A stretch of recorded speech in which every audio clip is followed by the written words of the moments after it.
Finley Perry was a 41-year-old electrician from Spokane, Washington. Most people saw a divorced man who drove an old Ford pickup and spent his days fixing wiring in other people's homes. His relatives believed his ex-wife had outgrown him. His faded work jacket, rough hands, and quiet manner seemed to confirm it. What they didn't know was that his late mother had prepared something that would change everything. Then Vanessa walked into the funeral home with her new boyfriend, and the sound of her heels clicking across the polished floor made every head turn toward Finley. Before we continue, tell me where you're watching from and what your local time is right now. If you enjoy stories about betrayal, patience, and unexpected justice, subscribe to the channel so you don't miss the next chapter. The rain had started just after noon. Not a storm, not the dramatic kind that bent trees or flooded streets, just a steady gray drizzle that settled over Spokane and seemed unwilling to leave. The parking lot of Harrington Funeral Chapel glistened beneath the overcast sky. Water rolled down windshields. Wipers clicked back and forth. Guests crossed the pavement carrying black umbrellas and lowered voices. Inside, the air smelled faintly of lilies and polished wood. Finley Perry stood beside his mother's casket. For the last 45 minutes, he had barely moved from that position. He greeted guests when they arrived. He thanked them for coming. He accepted handshakes. He listened to stories about Evelyn Perry. Then he returned to the same spot beside the casket. The people who approached him saw a calm man, a quiet man, a man who appeared to be handling grief better than most. What they didn't see was the exhaustion behind his eyes. For nearly 3 years, Finley had structured his life around Evelyn's illness. He worked electrical jobs across Spokane County during the day. He drove to medical appointments in the evenings. He spent weekends repairing things around her house. He slept in hospital chairs more nights than he cared to remember. Now all of that had ended.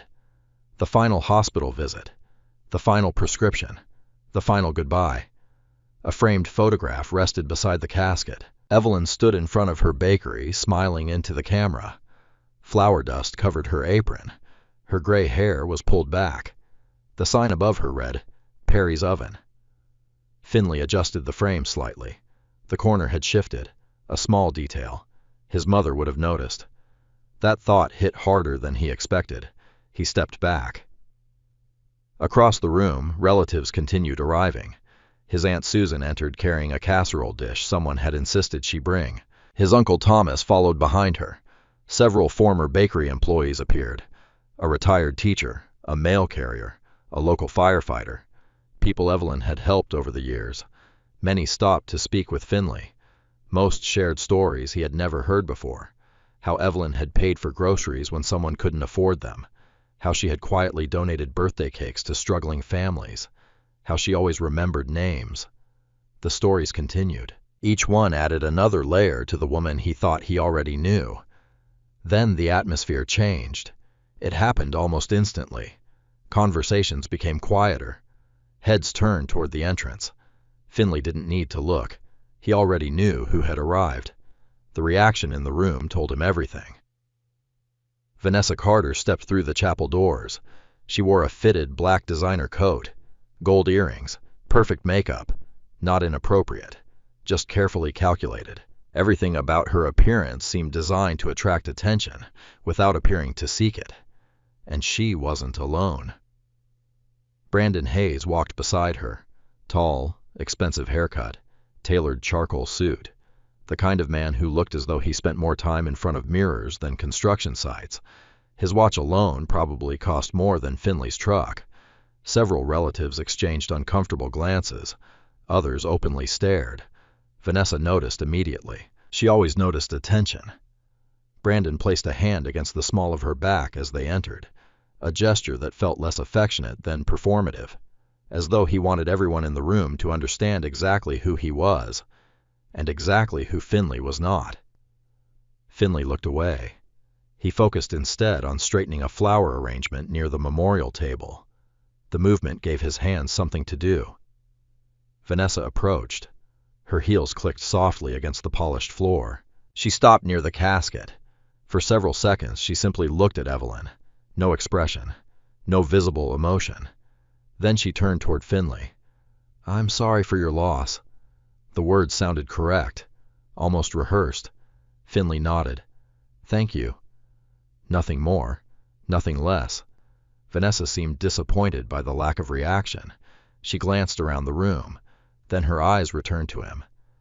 Your mother always had a lot of people who cared about her. Finley nodded again. She did. Another pause. Brandon stepped forward. He extended a hand. Finley shook it. The grip lasted a second too long, a subtle challenge, the kind men sometimes use when they want to establish hierarchy. Brandon smiled. I've heard a lot about you. Finley released his hand. Hopefully the good parts. A few nearby relatives smiled. Brandon didn't. The comment had landed. Not hard, just enough. Vanessa crossed her arms. You still doing residential electrical work? Finley looked at her. Yes. She nodded slowly. As long as you're happy. The sentence sounded harmless, but Finley knew Vanessa. The hidden meaning wasn't difficult to hear. As long as you're comfortable staying exactly where you are. As long as you're okay never becoming more. Years ago, those comments would have bothered him. Years ago, he might have answered. Today, he didn't. His attention shifted toward an elderly woman approaching the casket. She was one of Evelyn's former customers. Finley stepped away from Vanessa and greeted her. The conversation ended there, at least temporarily. For the next 15 minutes, the room settled into an uneasy rhythm. People spoke quietly. Rain tapped against the windows. Someone cried softly near the back row. Vanessa and Brandon remained visible. Too visible. They moved through the room like guests attending a networking event, rather than a funeral. Brandon spoke about real estate markets, investment properties, vacation homes near Coeur d'Alene. People listened politely. A few seemed impressed. Others seemed irritated. Finley noticed but stayed focused elsewhere. His mother's service came first. Everything else came second. Eventually, Aunt Susan approached him. She lowered her voice. I didn't expect Vanessa to come. Neither did Finley, but he wasn't surprised. Vanessa rarely missed opportunities when an audience was available. Before he could respond, movement near the entrance caught his attention. A man in a navy suit had just entered. Late 60s, silver hair, leather briefcase, controlled posture. Richard Coleman, the Perry family's attorney for nearly 20 years. Unlike most guests, Richard wasn't carrying an umbrella. He looked like a man arriving for work, not a funeral. Finley's eyes narrowed slightly. Richard met his gaze, then gave a small nod, a meaningful nod, one that carried information, one that suggested today's events were not finished, not even close. Richard walked toward the family. The room gradually quieted. Even Vanessa noticed. Even Brandon stopped talking. Richard set his briefcase on a nearby table. Then he checked his watch. When he finally spoke, his voice carried easily through the chapel. Good afternoon, everyone. The remaining conversations faded. Richard looked around the room, then toward Finley, then toward Vanessa. Finally, he folded his hands. As requested by Evelyn Perry, the reading of her will begin in exactly 20 minutes. Silence settled across the chapel. For the first time since arriving, Vanessa smiled, and Finley noticed it immediately, because it wasn't a smile of sympathy. It was the smile of someone who believed the next 20 minutes were going to end in her favor. She had no idea how wrong she was. 20 minutes. That was all the time between the end of the visitation and the reading of Evelyn Perry's will. For most people inside Harrington Funeral Chapel, 20 minutes wasn't enough time to matter. For Vanessa Carter, it was an opportunity. For Finley Perry, it was a test. The room had settled into a strange tension after attorney Richard Coleman made his announcement. Conversations resumed, but they sounded different now. Less natural, more cautious. Everyone knew something important was coming. The only question was who would benefit from it. Finley stood near a sidewall beneath a framed landscape painting of Mount Spokane. He held a paper cup of coffee that had long gone cold. He didn't drink it. He simply held it. Across the room, Vanessa and Brandon had gathered a small audience. Not intentionally, at least not on the surface. But people tended to drift toward confidence, and Brandon Hayes carried confidence the way some men carried cologne. He stood with one hand in his pocket, speaking loudly enough for nearby guests to hear. The market around Lake Coeur d'Alene has been unbelievable lately. A middle-aged cousin nodded politely. Brandon continued. I closed 3 properties last month alone. One deal was just under $2 million. Several eyebrows rose. Brandon noticed. He always noticed.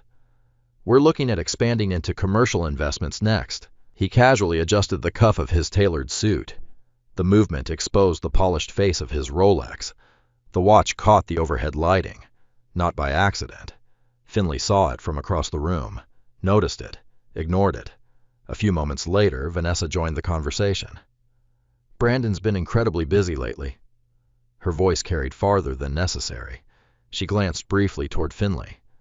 Some people are willing to settle for stability. Others want growth.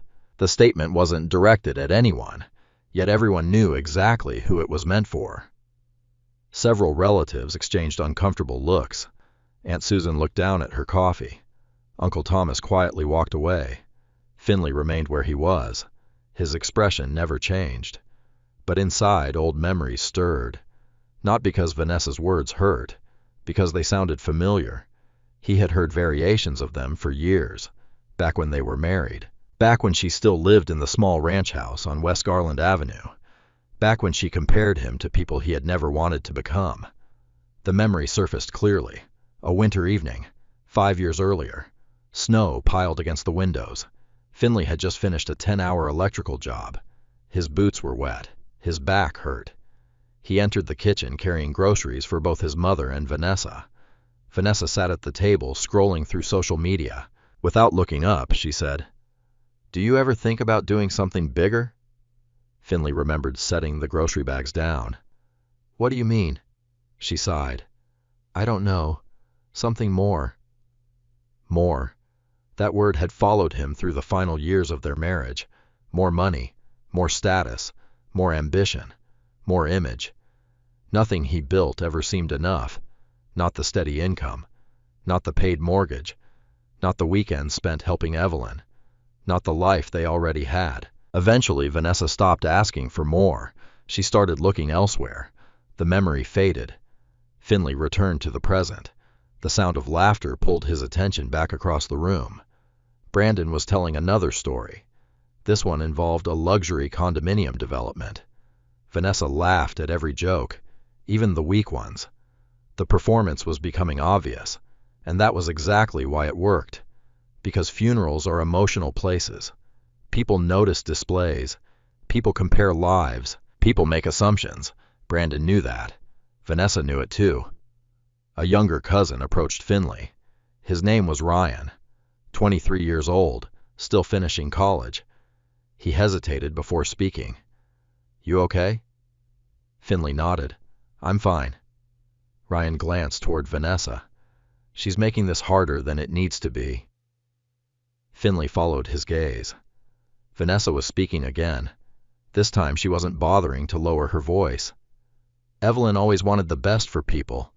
She paused. "She hated seeing potential wasted." The sentence landed exactly where she intended. Several heads turned toward Finley. Ryan muttered something under his breath. Finley simply took another sip of cold coffee. The reaction surprised Ryan. It surprised several others, too. Most people expected anger. Most people expected confrontation. Finley gave them neither, because he wasn't hearing Vanessa's words. Not really. He was hearing someone else's. His mother's. The memory arrived unexpectedly.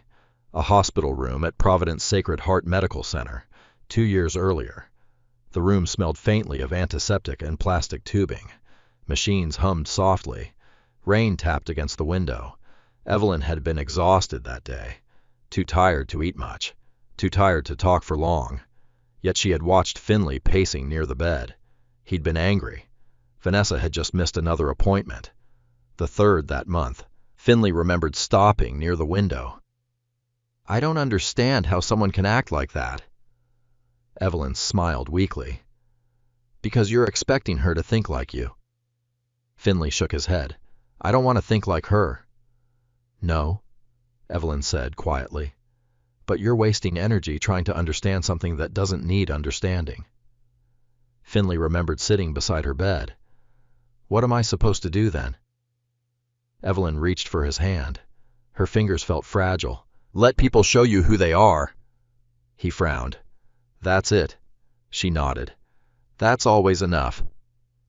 The memory faded. Back inside the chapel, Finley found himself staring at the photograph beside the casket. Evelyn's smile seemed almost unchanged, as if she already knew how today would unfold, as if she had seen every move before it happened. Across the room, Vanessa's confidence continued growing. The closer they got to the will reading, the more comfortable she became. Finley noticed it. The certainty, the expectation. She wasn't merely trying to embarrass him. She genuinely believed she had already won something. Eventually, she crossed the room and approached him directly. Brandon followed, like a shadow, like an audience. Several nearby conversations immediately quieted. People sensed what was coming. Vanessa stopped a few feet away. She folded her arms. Have you thought about what happens after today? Finley looked at her. What do you mean? She smiled, the same smile she had worn when entering the chapel. I mean practically.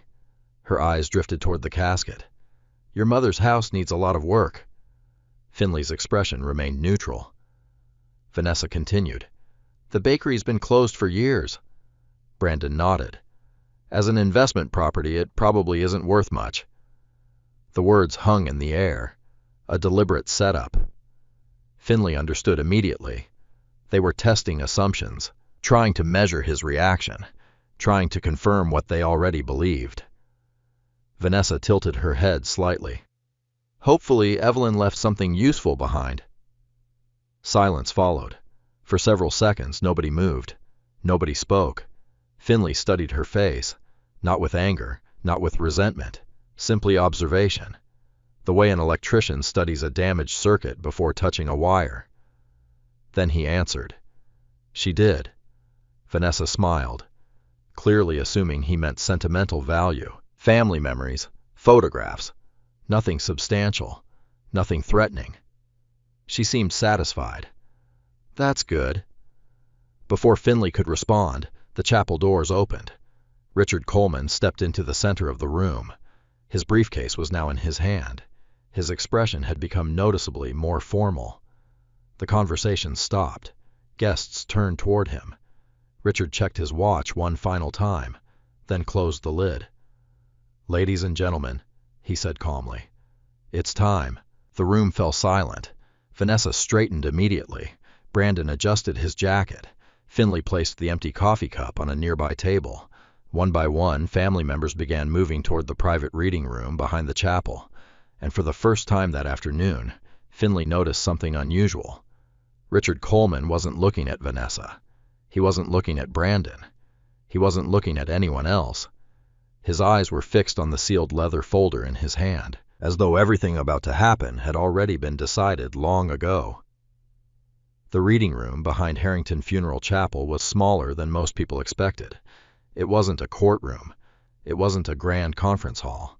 Just a private meeting space with beige walls, a long walnut table, 12 leather chairs, and a rain-streaked window overlooking the parking lot. The simplicity somehow made everything feel more serious. Finley entered near the end of the group. He took a seat halfway down the table. Not at the head, not in a position of importance, just a chair with a clear view of the window. Across from him sat Aunt Susan and Uncle Thomas. Several other relatives filled the remaining seats. Richard Coleman placed his leather briefcase on the table. The room gradually settled. Only one person appeared completely comfortable. Vanessa Carter. She sat upright with her hands folded neatly in front of her.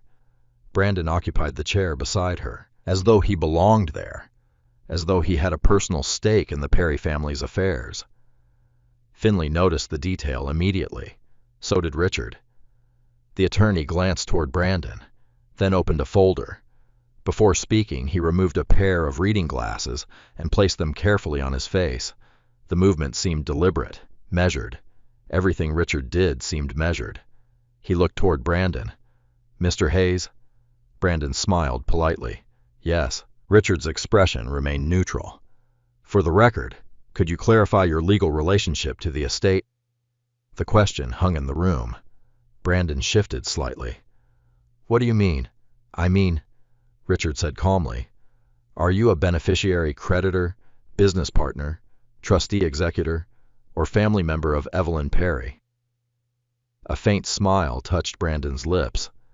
No, Richard nodded.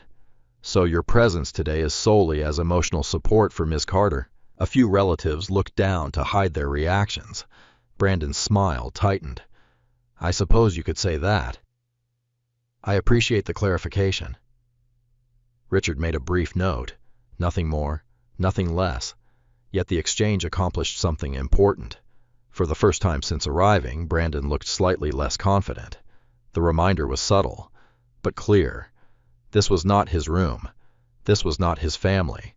And this was not his meeting. Richard turned toward the rest of the group. Thank you all for attending. The room became silent. Rain tapped lightly against the windows. A heating vent hummed somewhere above them. Richard opened the first folder. In accordance with the final wishes of Evelyn Grace Perry, today's reading will include both her last will and testament, and several accompanying directives. Finley watched the attorney's hands, steady, organized, no hesitation. That alone told him something. Richard had reviewed these documents many times. Whatever was coming had been carefully prepared. Vanessa appeared relaxed, almost eager. Finley noticed her glance briefly toward him. The expression reminded him of someone waiting for an expected victory. Richard began. I'll start with the preliminary declarations. Several pages were turned. Legal language filled the room. Dates, witnesses, signatures, verification statements. Most people listened politely. A few struggled to follow. Finley remained focused. He knew legal procedures mattered. Details mattered. His mother had always believed that. Eventually, Richard reached the first major section. His voice remained calm. Paragraph 7. Statement regarding former family relationships. Vanessa straightened slightly. Richard continued reading. Following the dissolution of the marriage between my son Finley Perry and Vanessa Carter on April 16th, 5 years prior to the execution of this document, I no longer recognize Ms. Carter as a beneficiary, dependent, or heir to any portion of my estate. The words landed with surprising force. The room became completely silent. Vanessa blinked, once, then again. The confidence on her face faltered for the first time. Richard continued. Accordingly, Ms. Carter shall receive no financial distribution, property interest, trust participation, business ownership, or estate benefit from any asset under my control. Several relatives exchanged glances. Aunt Susan looked shocked. Uncle Thomas slowly leaned back in his chair. Vanessa finally spoke. There has to be some mistake. Richard looked up. There is no mistake. She laughed nervously, not because anything was funny, because she expected correction, expected clarification, expected an explanation that would restore the situation. None came. Vanessa turned toward Finley, as though he somehow controlled the document. Finley simply sat quietly, watching, listening, nothing more. Richard resumed. The will was revised and re-executed 19 months ago. Vanessa frowned. 19 months. Correct. Why? Richard removed another page. His expression never changed. The document explains the reasoning. Vanessa opened her mouth, then closed it. Richard continued reading. Evelyn Perry states that subsequent events caused her to reconsider prior estate arrangements and family expectations. The wording was careful, extremely careful. Finley recognized his mother's style immediately. She had always chosen words with precision, never emotional when facts would do, never dramatic when evidence existed. Across the table, Brandon shifted in his seat. His attention had become noticeably sharper. Finley could almost see the calculations happening behind his eyes. This wasn't unfolding the way either of them expected. Richard continued. The estate shall transfer according to the provisions listed below. Several pages turned. Vanessa sat rigidly, no longer smiling, no longer relaxed. Finley noticed something else. She wasn't grieving anymore, if she ever had been. She was worried. The difference was obvious. Richard reached another section. His voice remained steady. The primary residential property located on West Garland Avenue shall transfer to my son, Finley Perry. Finley showed no reaction. He already expected that. The house had never mattered much to him. Not financially. Emotionally, it was different. That house contained decades of memories. Birthdays, Christmas mornings, the smell of bread baking before sunrise. The value wasn't measured in dollars. Vanessa, however, seemed increasingly uncomfortable. Richard continued. The commercial bakery property, known historically as Perry's Oven, shall likewise transfer to Finley Perry. Aunt Susan inhaled sharply. That surprised several people. The bakery building sat on valuable land. Property values in that district had increased significantly. Even Brandon appeared interested. Richard continued reading. Additional assets, accounts, personal possessions, family heirlooms, everything flowed toward Finley.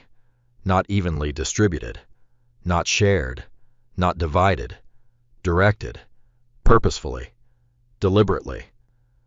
Vanessa finally interrupted. This doesn't make sense. Richard looked up. It makes perfect sense. No. Her voice grew sharper. I spent years helping Evelyn. Nobody answered. Vanessa looked around the room, searching for support, finding none. I was family. Richard folded his hands. His response came without emotion. According to the document, Evelyn eventually disagreed. Silence followed, a dangerous silence, the kind that grows heavier with every passing second. Finley watched Vanessa carefully, not with satisfaction, not yet, mostly curiosity, because something felt strange. Richard wasn't behaving like a man reading an ordinary will. He was moving carefully, methodically, like someone building toward a larger point. Then Finley noticed it. A second folder, different from the others, thicker, sealed. It sat beside Richard's briefcase, untouched, waiting. Apparently Vanessa noticed it too. Her eyes drifted toward it, then back toward the attorney. Richard allowed the silence to linger. Finally he spoke again. There is one additional matter. The room immediately focused. Even the rain outside seemed quieter. Richard reached for the sealed folder. The movement was slow, intentional. Everyone watched. No one spoke. The attorney examined the front of the envelope for a moment, then adjusted his glasses. His voice became even more precise than before. Several years ago, Evelyn Perry left specific instructions regarding this envelope. Vanessa's face changed, only slightly, but Finley saw it, a flicker of uncertainty, the first genuine uncertainty she'd shown all afternoon. Richard looked directly at her, then read the handwritten notation aloud. To be opened only if Vanessa Carter is physically present during the reading of my estate. The room froze. Every eye turned toward Vanessa, and for the first time since entering Harrington Funeral Chapel, she looked genuinely afraid. Nobody spoke. For several long seconds, the only sound inside the reading room was the steady rhythm of rain striking the windows. Richard Coleman rested one hand on the sealed envelope. Vanessa Carter stared at it.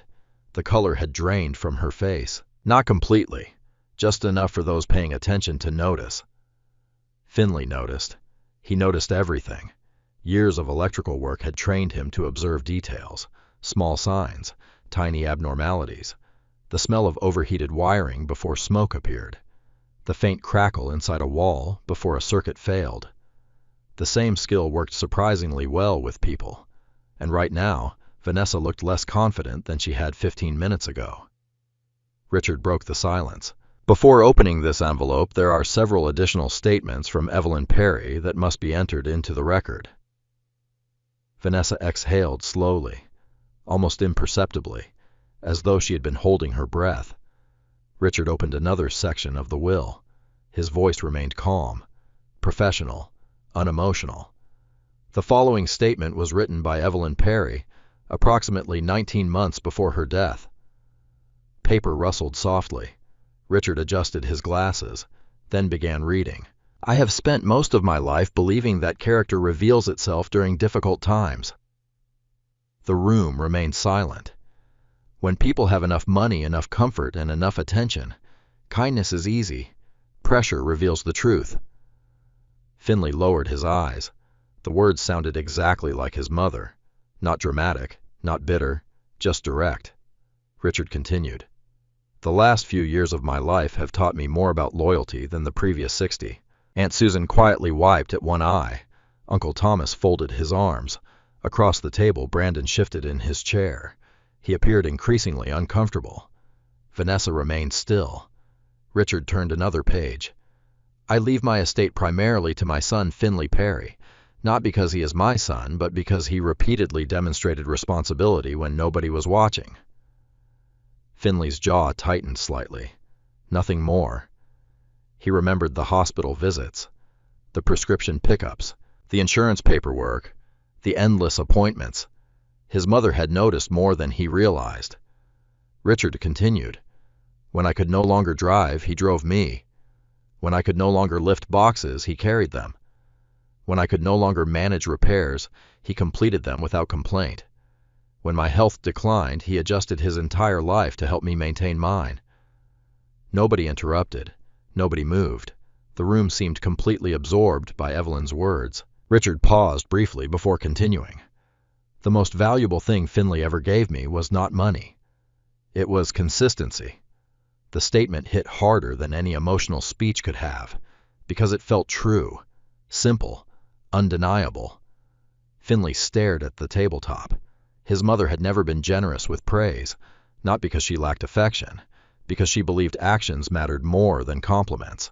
Hearing those words now carried unexpected weight. Across the table, Vanessa crossed her arms tighter. The movement looked defensive. Richard continued reading. Unfortunately, not every relationship in my life demonstrated the same values. The temperature in the room seemed to change. Everyone felt it. Everyone understood where the statement was heading. Vanessa sat perfectly still. Richard lowered his eyes to the document. Over time, I became aware of decisions that damaged my trust. I chose not to confront every issue immediately, because I preferred facts over arguments. Finley looked up.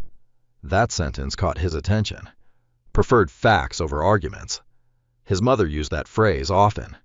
He had heard it throughout his childhood. Richard continued.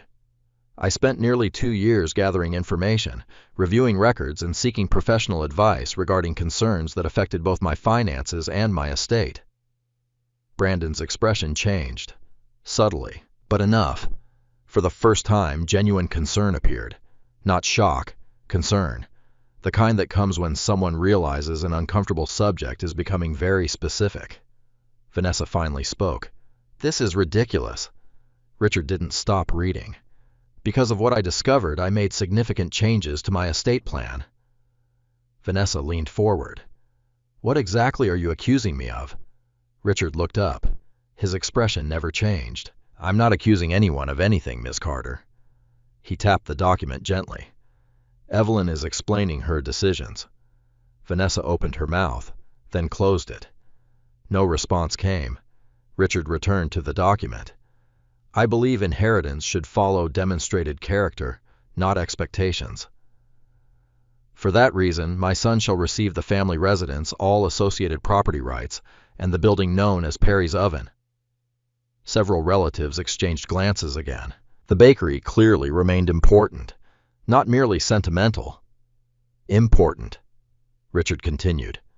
The bakery was once the center of our family's life. I trust Finley to determine its future. Finley felt a familiar ache. He hadn't stepped inside the bakery in nearly 4 years, not since Evelyn became too sick to operate it. The building sat empty now, the display cases covered, the oven silent. Every time he drove past it, he looked away. Some memories were easier to avoid. Richard reached another page. The estate shall also transfer all remaining investment accounts, savings, instruments, personal holdings, and commercial interests according to the attached schedules. Vanessa frowned immediately. Commercial interests? Richard nodded. That is what the document states. A ripple moved through the room. Several relatives looked confused. Commercial interests. Finley felt the same confusion. His mother had owned the bakery. The house, a modest retirement account. Nothing else significant as far as he knew. At least that's what he believed. Richard noticed the reaction, but continued without explanation. Not yet. The attorney turned another page, then another, methodically, carefully, like a man following a road map. Finally, he closed the section. We have now completed the primary inheritance directives. Vanessa immediately leaned forward. Then let's open the envelope. Her voice sounded sharper than before, impatient, almost desperate. The room turned toward her. She realized how it sounded. Too late. She attempted a smile, a weak one. Obviously, if my name is on it, I'd like to know what's inside. Nobody answered. Richard folded his hands, then looked directly at her. Before I do that, there is one final note attached to this section of the will. Vanessa visibly tensed. Richard read, If Vanessa Carter is present during the reading, I request that the envelope be opened only after the inheritance directives have been completed in full. Richard placed the document down. Evelyn was very specific. Nobody moved. Nobody spoke. Then Richard reached toward the sealed envelope. Slowly. Carefully. The paper appeared old. The seal remained intact. Finley studied it. He had never seen the envelope before. Never heard his mother mention it. Yet somehow he wasn't surprised it existed. Evelyn had always planned further ahead than most people realized. Richard examined the front, then read the handwritten note again. To be opened only if Vanessa Carter is physically present during the reading of my estate. Aunt Susan looked stunned. Uncle Thomas shook his head slowly. Brandon stared at the envelope. Vanessa stared harder, almost as if willing it to disappear. Richard slipped a letter opener beneath the seal. The metal blade slid forward. A soft tearing sound echoed through the room.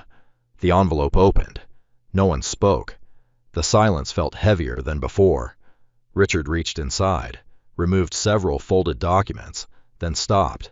His eyes moved briefly across the first page. The attorney's expression remained controlled, but something changed, only slightly. A tightening around the eyes, a longer pause than expected. Finley noticed immediately. Whatever Richard was reading was important, very important. Vanessa noticed too. What is it? Richard didn't answer. Instead, he reviewed another page, then another. The room seemed to hold its breath. Finally, Richard placed the documents on the table, carefully, deliberately. Then he looked directly at Vanessa. The attorney's voice was calm, but no longer neutral. Ms. Carter. Vanessa swallowed. Yes. Richard tapped the documents. According to Evelyn's instructions, these records were collected specifically because she believed certain financial transactions required independent review. The room froze. Brandon's eyes widened slightly. Vanessa's face went completely pale. And for the first time that afternoon, Finley realized the envelope wasn't a message. It was evidence. The word evidence changed the room. Not immediately. Not dramatically. Nobody jumped from their chair. Nobody shouted. But something shifted. The atmosphere that had felt like a family meeting suddenly felt like something else. Something heavier. Something closer to an investigation. Rain continued sliding down the windows behind Richard Coleman. The attorney rested both hands on the documents taken from Evelyn Perry's envelope. Nobody spoke. Vanessa was the first to break the silence. This is absurd. Her voice sounded stronger than she felt. Finley noticed it immediately. People often spoke louder when confidence started slipping away. Richard remained calm. Miss Carter, nobody is asking you to respond yet. Then maybe you should explain what you're talking about. Richard nodded once. That's exactly what I'm going to do. He lifted the first document. A little over 21 months ago, Evelyn Perry noticed irregular activity involving one of her financial accounts. Vanessa's eyes narrowed. Finley remained still. Across the table, Brandon shifted uncomfortably. Richard continued. The account was designated primarily for medical expenses. He glanced at the page. Prescription costs, specialist consultations, physical therapy, Long-term care expenses. Aunt Susan frowned. She remembered those years. Everyone did. Evelyn's treatments had not been cheap. Richard turned another page. Over a period of approximately 8 months, multiple withdrawals were made from that account. Vanessa crossed her arms. So, Richard said calmly. Evelyn did not authorize several of them. The room became silent again. Finley watched Vanessa carefully. Not because he expected a confession, because he wanted to understand something. When had his mother first become suspicious? He had never asked, and she had never volunteered the information. Richard continued. The withdrawals ranged from $500 to $3,000. Uncle Thomas frowned. How much total? Richard glanced at the document. $27,400. Aunt Susan inhaled sharply. The amount stunned everyone, even Finley. He knew there had been concerns, but not the scale, not the total. Vanessa immediately leaned forward. That's impossible. Richard looked at her. No. His tone remained professional. It's documented. He slid a copy of several bank statements across the table. The pages stopped directly in front of Vanessa. She stared at them, did not touch them, did not pick them up. Finley noticed that too. Most innocent people grab documents immediately. They look, they search, they challenge details. Vanessa simply stared. Richard continued. Evelyn initially believed there had been an administrative error. That sounded exactly like Evelyn. Always giving people the benefit of the doubt first. Always looking for reasonable explanations. The attorney turned another page. When the discrepancies continued, she contacted her bank. Brandon shifted again. The movement was becoming frequent, a sign of growing discomfort. Richard continued.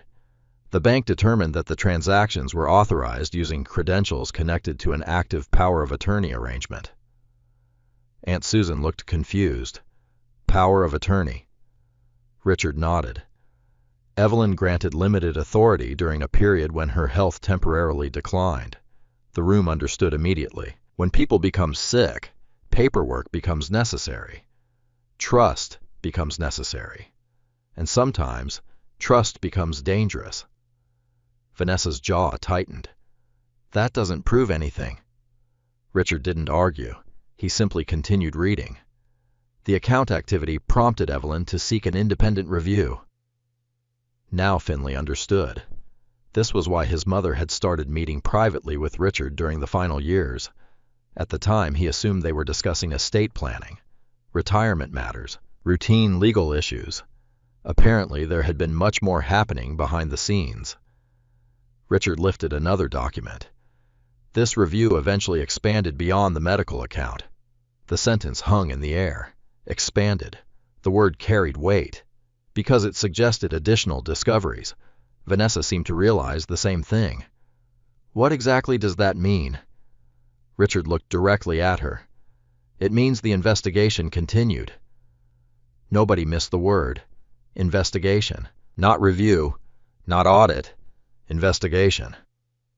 Brandon's confidence continued evaporating. Finley could practically watch it happen. The expensive suit, the polished watch, the carefully crafted image. None of it seemed quite as powerful now. Facts had entered the room, and facts had a way of ignoring appearances. Richard removed another packet from the envelope. Several stapled pages, highlighted sections, professional formatting, bank records, email records, transaction histories. The volume alone made an impression. Evelyn had not been guessing. She had been documenting, carefully, methodically. For a long time, Richard spoke again. Approximately 17 months ago, Evelyn retained a forensic accountant. Vanessa blinked. The sentence clearly caught her off guard. A what? A forensic accountant. Richard paused. Someone whose job is to trace financial activity. The room remained silent. Finley felt a strange mixture of emotions, sadness, respect, and something else, admiration. His mother had been fighting a battle while battling illness, and she had never complained, never sought sympathy, never announced what she was doing. She simply gathered facts, one document at a time. Richard continued. The accountant identified multiple transfers requiring explanation. Vanessa shook her head. No. Richard ignored the interruption. The findings were provided to Evelyn Perry and reviewed by legal counsel. Again, no accusations, just facts, just process, just evidence. Finley understood why. Richard wasn't building drama. He was building a foundation, brick by brick, document by document. The attorney placed several pages on the table. These are copies. Nobody moved. Nobody reached for them, even Brandon, especially Brandon. His eyes remained fixed on the paperwork. Richard turned toward another page. Several withdrawals corresponded to purchases unrelated to Evelyn's care. Vanessa looked away. The first visible crack, not large, but noticeable. Richard read from the report. Travel expenses. Another page. Luxury retail purchases. Another. Vehicle-related expenditures. Aunt Susan stared at Vanessa. The disappointment in her face was obvious. She wasn't angry. Not yet. She looked hurt, as though a puzzle she had spent years trying to solve had suddenly revealed its picture. Vanessa noticed, and hated it. Finley could see that too. People like Vanessa could tolerate criticism. What they struggled with was losing admiration. Richard continued. Again, these findings are part of the record. The attorney paused, then carefully removed another document from the stack. This one appeared different. A formal contract, several signatures, official seals. Richard examined it briefly, then placed it face down on the table. Finley's attention sharpened. That document mattered. He could tell.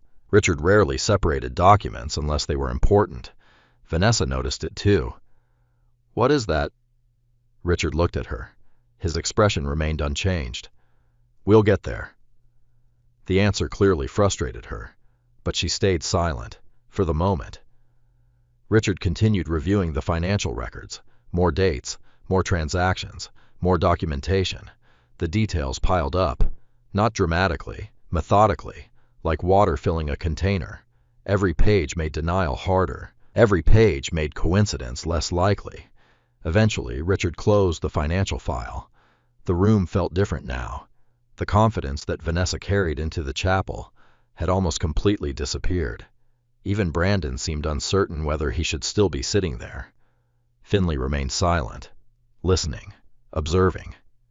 His mother had once told him that truth moved slowly, but once it arrived, it rarely needed help. Richard finally reached for the face-down document. The room immediately focused. Every eye followed the movement. The attorney turned the page over. A property contract, official, stamped, signed. Brandon's face changed instantly. This time, everyone saw it. Richard looked at the document, then toward Vanessa, then toward Brandon. The silence stretched, long enough to become uncomfortable. Finally, he spoke. This document concerns a proposed transfer involving the residence located on West Garland Avenue. Finley's attention sharpened immediately. His mother's house. The room became completely silent. Richard placed a finger on one signature line, then another. When he spoke again, his voice was lower, more deliberate. As part of her investigation, Evelyn became interested in understanding why her home appeared in a transaction proposal she never authorized. Nobody breathed. Nobody moved. Richard looked directly at Brandon Hayes, then at Vanessa Carter, and for the first time all afternoon, both names appeared on the same page. The room became so quiet that Finley could hear the faint ticking of the wall clock. Nobody looked away from the document in front of Richard Coleman. Not Aunt Susan, not Uncle Thomas, not Brandon Hayes, especially not Vanessa Carter. The attorney rested a hand on the property contract. Then he looked toward Finley. For a brief moment, Finley saw something unusual in Richard's expression. Not sympathy, not concern, respect. The kind earned through patience, the kind earned through restraint. Richard returned his attention to the document. As I mentioned, he said calmly, this contract concerns the residence located on West Garland Avenue. The attorney adjusted his glasses. The same property that has now been transferred to Finley Perry through Evelyn Perry's estate. Nobody interrupted. Richard continued. Approximately 16 months ago, a preliminary sale proposal was drafted involving that property. Vanessa immediately spoke. A proposal isn't illegal. No, Richard nodded. It isn't. Vanessa seized the opening. Then what exactly is the issue? Richard looked directly at her. The issue is that Evelyn Perry never requested the proposal. The room froze. Vanessa's mouth closed. Richard turned another page. The proposal listed a potential purchaser connected to Hayes Development Holdings. Everyone looked toward Brandon. The reaction was immediate. Brandon sat straighter. His jaw tightened. His confidence seemed to shrink another inch. Finley studied him carefully. This was the first time Brandon appeared genuinely worried. Not embarrassed, not uncomfortable. Worried. Richard continued. The proposal was never completed. Good, Vanessa said quickly. Then nothing happened. Richard remained calm. No. The single word landed heavily. Something happened. He lifted another document. This proposal triggered a series of questions. The attorney placed several pages on the table. Copies, professional reports, legal notes, verification requests. Months of work condensed into paper. Richard continued. Evelyn became concerned after discovering references to her property during a review of unrelated financial records. Finley listened carefully. Even now, hearing the details unfold, he realized how much his mother had protected him from. While he was focused on hospital visits and electrical jobs, she had quietly been fighting a completely different battle. Richard turned another page. Following those discoveries, Evelyn requested a title review. Aunt Susan frowned. What does that mean? Richard answered immediately. It means ownership records, transfer histories, and property-related filings were examined. Susan nodded slowly. The explanation seemed simple enough, but the implication was not. Property reviews don't happen without a reason. Someone had given Evelyn a reason. Richard continued. The review identified documentation that raised additional concerns. Vanessa leaned forward. What concerns? Richard ignored the interruption. Instead, he lifted another report. A handwriting specialist was consulted. The room reacted immediately. Several relatives exchanged confused glances. Even Uncle Thomas looked surprised. Handwriting specialist, the phrase carried obvious implications. Vanessa's face lost even more color. Finley noticed her fingers tighten around the armrest of her chair. Richard continued. The specialist was asked to examine signatures appearing on several property-related documents. Brandon shifted again.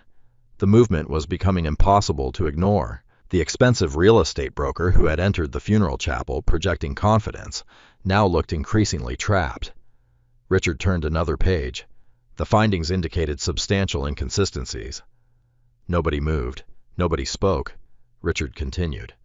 The signatures attributed to Evelyn Perry displayed characteristics inconsistent with verified samples.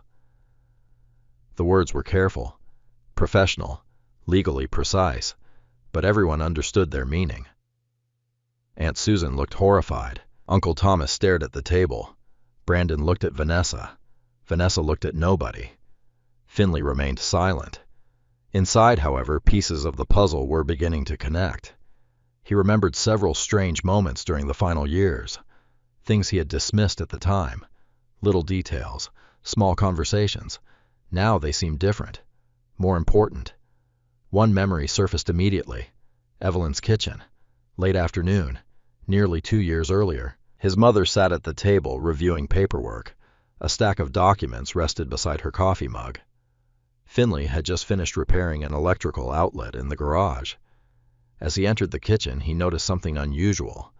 Evelyn wasn't reading. She was comparing. One signature beside another, one page beside another. He remembered asking, "Everything okay?" His mother had looked up, then smiled. "Just checking something." That was all she said. Finley never pushed further. Now he understood. She had already begun investigating, already begun collecting evidence, already begun preparing. Richard's voice pulled him back to the present. The purpose of this review was not to initiate litigation. The attorney paused. It was to establish facts. Facts, again. The same word, the same approach, the same philosophy Evelyn had always respected. Facts first, emotion later. Richard lifted another report. This process eventually expanded into a broader examination of property communications. Vanessa suddenly laughed. The sound startled everyone. Not because it was funny, because it sounded desperate. "This is insane." Richard waited. The laughter faded quickly. Then he continued. As part of that examination, multiple email exchanges were reviewed. Brandon immediately looked toward the documents. Too quickly. The reaction didn't go unnoticed. Finley saw it. So did Richard. The attorney continued. Several communications referenced future redevelopment opportunities involving the West Garland property. Nobody moved. Nobody spoke. Richard turned another page. The property was repeatedly discussed as though transfer approval was expected. Vanessa shook her head. No. The word sounded weak. Even she seemed aware of it. Richard continued. At the time these communications occurred, Evelyn Perry had provided no such approval. Silence. Rain tapped against the glass. The heating vent hummed softly overhead. The ordinary sounds somehow made everything feel more real, more uncomfortable, more unavoidable. Richard placed another document on the table, a printed email, highlighted sections, names, dates, property references. Nothing dramatic, just records. The power wasn't in the presentation. The power was in the existence of the records themselves. Finley understood that. People can argue with accusations. It's much harder to argue with timestamps. Richard looked toward the group. Evelyn chose not to confront anyone immediately. Aunt Susan frowned. Why not? Richard's answer came without hesitation. Because she wanted certainty. The room fell silent again. That sounded exactly like Evelyn. Not revenge, not conflict. Certainty. Richard continued. Over the next several months, additional documentation was gathered. Another stack of pages appeared. Bank records, email logs, property correspondence, consultant notes. Everything organized chronologically. Everything documented. Everything preserved.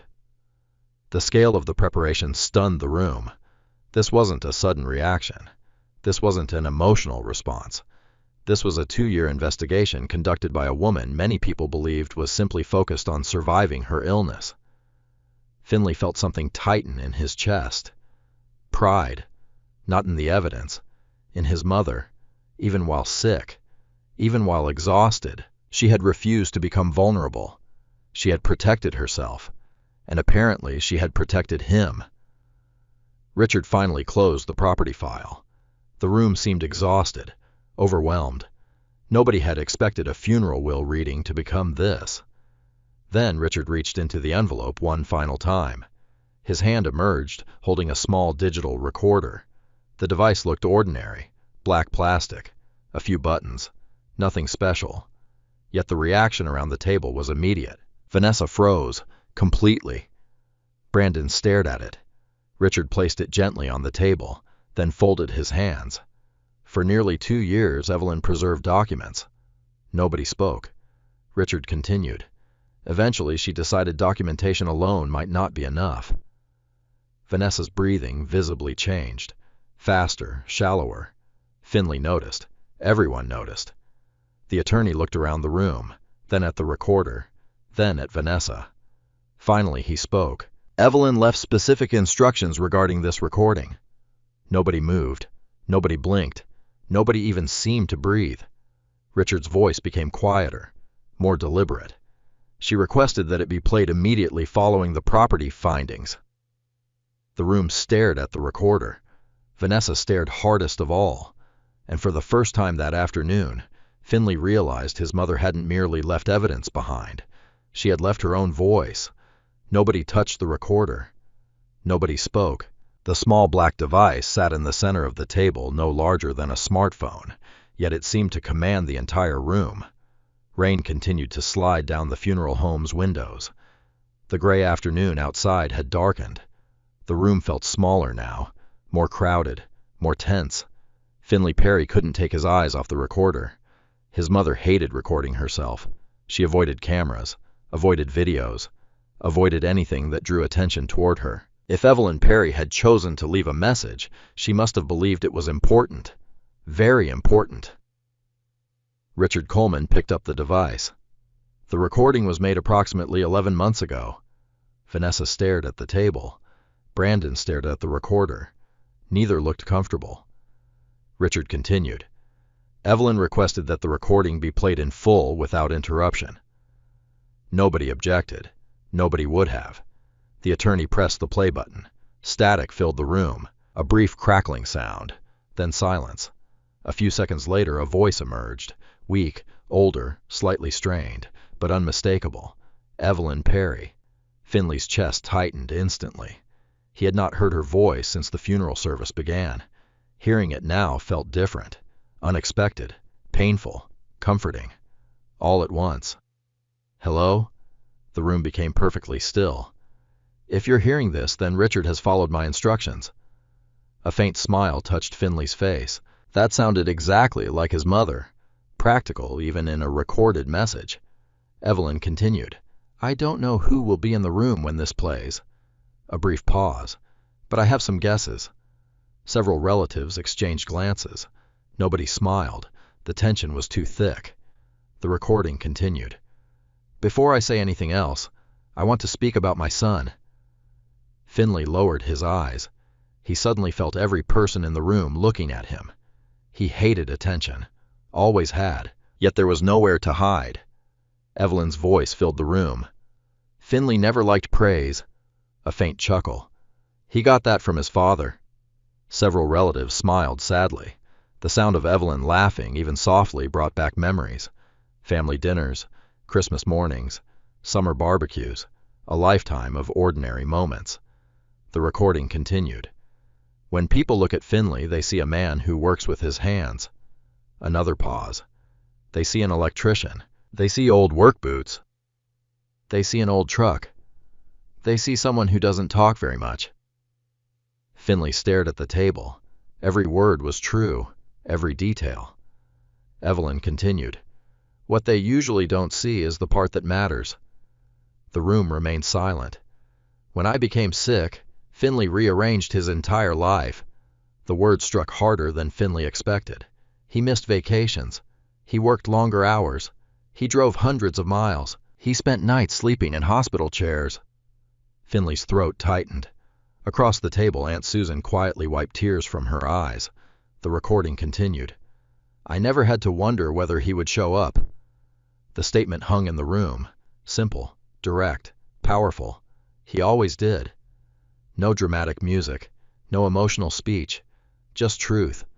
The kind that carried weight because it required no decoration. Evelyn continued. People often confuse loudness with strength. A brief pause. They're not the same thing. Real strength is consistency. Finley remembered hearing those words years earlier. Not exactly those words, but close, very close.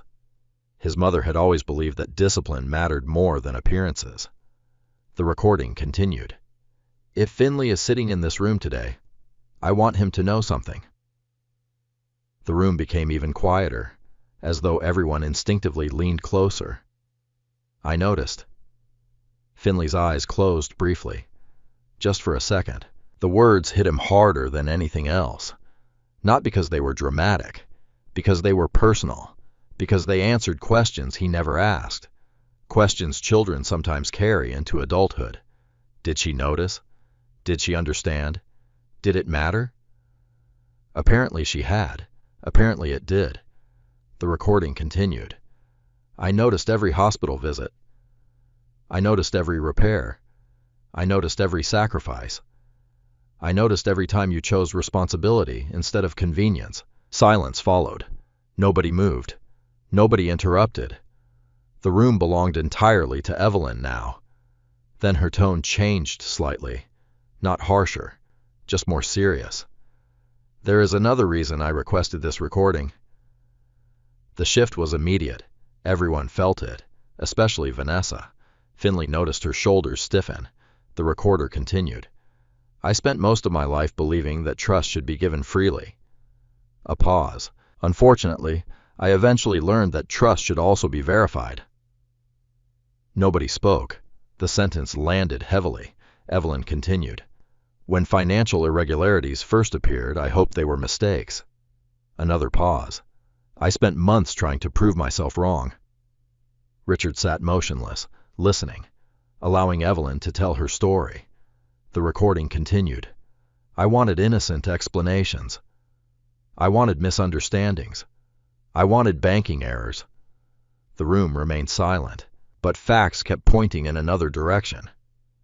Vanessa stared at the table. Brandon stared at the floor. Neither looked up. Neither wanted to. Evelyn continued. I am not interested in revenge. Finley wasn't surprised. His mother never was. Even now, even after everything. She sounded measured, controlled, focused. The recording continued. I am interested in truth. Again, that word, truth. The same word that seemed to appear everywhere in Evelyn's preparations. Truth, not anger, not revenge. Truth. The recorder crackled softly. Then Evelyn continued. For that reason, I documented everything. The room felt frozen. Every person understood what that meant now. The financial records, the title reviews, the forensic reports, the emails, the contracts, everything. Years of preparation, years of patience, years of evidence. Evelyn continued. If mistakes were made, facts will reveal them. If crimes were committed, facts will reveal them. If people acted honestly, facts will protect them. Nobody moved. The simplicity of the statement made it impossible to argue with. Then came another pause, a longer one. When Evelyn spoke again, her voice sounded softer, more tired, more emotional. If Vanessa is present while this recording is being played, then I suspect she already knows why. The room froze, completely. Vanessa slowly lifted her head. For the first time all afternoon, genuine fear appeared in her eyes. Not concern, not embarrassment, fear. Finley noticed immediately. So did everyone else. The recording continued. I don't hate you, Vanessa. Nobody expected that. Several relatives exchanged surprised glances. Even Richard seemed slightly caught off guard. Evelyn continued. I actually spent a long time trying not to believe what I was seeing. A pause. Then, I hoped you would correct it yourself. The sentence lingered, painful in its honesty, not because it contained anger, because it contained disappointment, the kind that hurts more. The recorder crackled softly again. Then Evelyn continued. People make mistakes. Everyone does. The real test is what happens after the mistake. The room remained silent. Vanessa looked as though she wanted to disappear. Brandon avoided eye contact with everyone. And Finley realized something. This wasn't punishment. Not really. His mother wasn't trying to humiliate anyone. She was documenting reality, the same way she always had. One fact at a time. Then Evelyn spoke again, and her next sentence changed everything. There is one final matter Richard has not yet discussed. Every person in the room looked toward the attorney. Even Richard himself remained perfectly still. The recording continued, because what I discovered eventually extended beyond financial accounts. Vanessa immediately went pale. Brandon's eyes widened. Finley's attention sharpened. Extended beyond financial accounts. The room held its breath. Evelyn's voice remained calm, measured, certain. At some point, the concern stopped being money. A pause. Then, it became my house. Nobody moved. Nobody blinked. Nobody even seemed to breathe. The recorder continued. And when I realized who was involved, I knew documentation alone would not be enough. Richard slowly folded his hands. The room stared at him, then at the recorder, then at Vanessa and Brandon. Evelyn's voice filled the silence one final time. "Richard, if you've reached this part of the recording, please show them the photographs." The recording ended, and every eye in the room turned toward the second sealed folder sitting beside Richard Coleman's briefcase. Nobody moved toward the folder. Nobody needed to. The folder had already become the center of the room. For several seconds after the recording ended, silence lingered like a physical weight. Finley Perry sat motionless. His mother's final words echoed through his mind. It became my house. Not money, not bank accounts, not bookkeeping errors. Her house. The place where she had lived for nearly 30 years. The place where she baked bread before sunrise. The place where she raised him. The place where every family holiday happened. The place where his father had planted the maple tree in the front yard. The place where Evelyn planned to spend the rest of her life. Someone had tried to take it, and somehow his mother had discovered exactly who was involved. Richard Coleman finally broke the silence. Slowly, he reached for the second folder. Unlike the others, this one appeared newer, more organized. Its contents were thicker, substantial. The attorney opened it carefully. Inside were photographs, reports, property records, several notarized statements, years of work compressed into paper. Vanessa's breathing had become noticeably uneven. Finley noticed. Everyone noticed. Across from her, Brandon sat perfectly still. Too still. The confidence that had entered the funeral chapel earlier that afternoon was completely gone now. Richard removed the first photograph, then slid copies toward the family members, one by one, around the table. Finley looked down. The image showed the front of Evelyn's house. Nothing unusual at first glance, just the familiar white ranch-style home on West Garland Avenue. The photograph was dated 14 months earlier. Richard spoke calmly. These photographs were taken by a licensed private investigator retained by Evelyn Perry. Several relatives exchanged surprised glances. Private investigator. The phrase carried weight. It suggested planning, preparation, intent. It suggested Evelyn had not been guessing. She had been verifying. Richard continued. The investigator was retained after multiple concerns emerged during the financial review process. Finley studied the image. The timestamp showed a weekday afternoon. Several vehicles appeared near the property. One of them looked familiar, very familiar. Then he saw it, a black BMW SUV, Brandon's vehicle, the same one parked outside the funeral home. Finley's eyes narrowed slightly.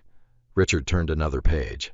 More photographs, different dates, different times, the same vehicle, the same property. Again and again. Brandon stared at the table. He no longer seemed interested in defending himself. The evidence was becoming difficult to ignore. Richard continued. The investigator documented multiple visits involving individuals with no ownership interest in the property. Nobody spoke. The attorney handed out another set of photographs. Finley examined them carefully. This time the images showed people. One figure was unmistakably Vanessa. The other was Brandon, both standing near Evelyn's home. Neither appeared aware they were being photographed. The dates stretched across several months. Not one visit, not two, many. The room grew colder, at least it felt that way. Aunt Susan stared at the photographs. Why were they there? Nobody answered immediately. Richard eventually did. That question became the central focus of the investigation. He removed another document, property diagrams, survey records, development plans. Several pages contained highlighted sections. Finley felt something tightening in his chest. Not anger, not yet. A growing realization. His mother hadn't stumbled onto something small. She had uncovered something much larger. Richard continued. Approximately 13 months ago, a redevelopment proposal was submitted involving several adjacent properties. He pointed to a map. Several lots had been outlined in red. Finley immediately recognized the neighborhood. West Garland, the bakery, his mother's house, several nearby commercial parcels, all connected. The realization spread through the room. Aunt Susan saw it first. Oh my God, Richard nodded. The proposal involved acquiring multiple properties to create a unified commercial redevelopment zone. Brandon closed his eyes briefly, only for a second, but Finley saw it. The reaction told him everything. Richard continued. Several properties accepted preliminary offers. The attorney pointed toward the map. Others declined. Then his finger stopped on Evelyn's property. This location presented a problem. Nobody missed the implication. Evelyn refused to sell. Therefore, the project could not move forward. The room remained silent. Richard continued. Without this parcel, the redevelopment plan lost significant value. Uncle Thomas looked toward Brandon. So somebody wanted her house. Yes. Richard's answer came immediately. The simplicity of it somehow made it worse. Not allegedly, not theoretically. Yes, someone wanted her house. Finley looked down at the photographs again. His mother's illness, the medical appointments, the hospital stays, and during all of it, people were discussing the future value of her property. The thought made his stomach tighten. Richard continued. The investigation revealed communications suggesting certain individuals believed the property would eventually become available. Vanessa finally spoke. Her voice sounded weak. You can't prove intent. Richard looked at her. No. A pause. We can only prove actions. The distinction mattered. The room understood that. Intent could be debated. Actions could be documented. Richard lifted another report. Several months after the redevelopment discussions began, title-related inquiries increased substantially. He turned another page. At approximately the same time, suspicious documentation appeared. Vanessa immediately looked away. Finley noticed. Richard noticed too. The attorney continued. The documents were reviewed by independent specialists. Again, facts, experts, verification. Everything Evelyn did seemed built around the same principle. Never assume, confirm. Richard reached for another photograph. This one immediately drew attention. The image showed Brandon and Vanessa leaving a downtown office building. The timestamp was clear.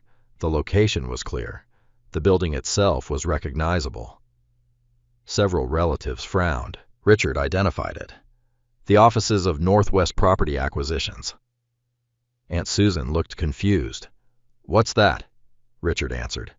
A company connected to redevelopment consulting. Then he paused.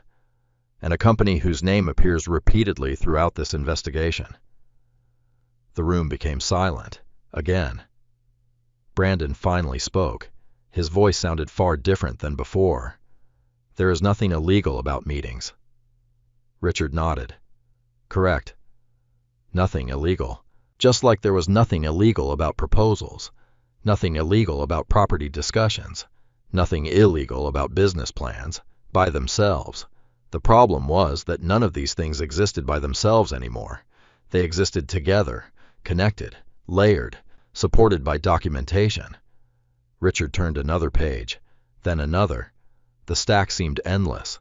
Months of work, months of preparation, months of patience. Finley found himself thinking about his mother again. Not the investigation, not the evidence. His mother. The woman everyone assumed was weak because she was sick. The woman people underestimated because she baked bread and lived quietly. The woman who spent her final years assembling a case piece by piece, without announcing it, without seeking attention, without demanding sympathy. Richard finally closed the folder. The sound echoed through the room. Everyone looked up. The attorney folded his hands. For the first time all afternoon, he seemed ready to move forward, ready to reveal the next step. The property investigation eventually led to another discovery. Nobody spoke. Nobody interrupted. Richard continued. A discovery unrelated to the house itself. Finley felt his attention sharpen. Another discovery. There was more. The attorney opened a different document. A legal file, several pages thick, official, formal, prepared. Richard glanced down briefly, then looked toward Finley. The expression on his face had changed. Not dramatically, just enough for Finley to realize something important. Whatever came next wasn't about Vanessa, or Brandon, or the house. It was about Evelyn, something she had hidden, something she had spent years protecting. Richard placed the file in front of him, then spoke quietly. There is one final section of Evelyn Perry's estate that nobody in this room knows about.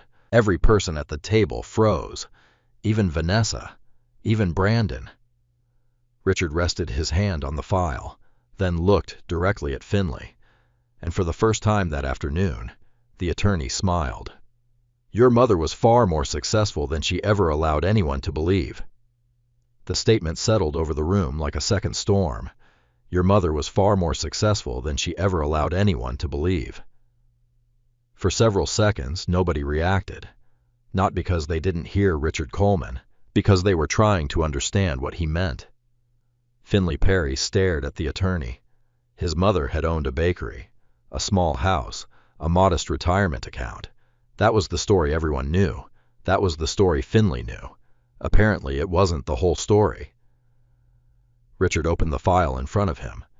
Unlike the documents related to Vanessa and Brandon, these papers felt different. Cleaner, more organized, less investigative, more intentional. This wasn't evidence. This was planning. Years of planning. Richard adjusted his glasses, then began. Approximately 22 years ago, Perry's Oven entered into a licensing agreement with a regional grocery chain. Aunt Susan frowned.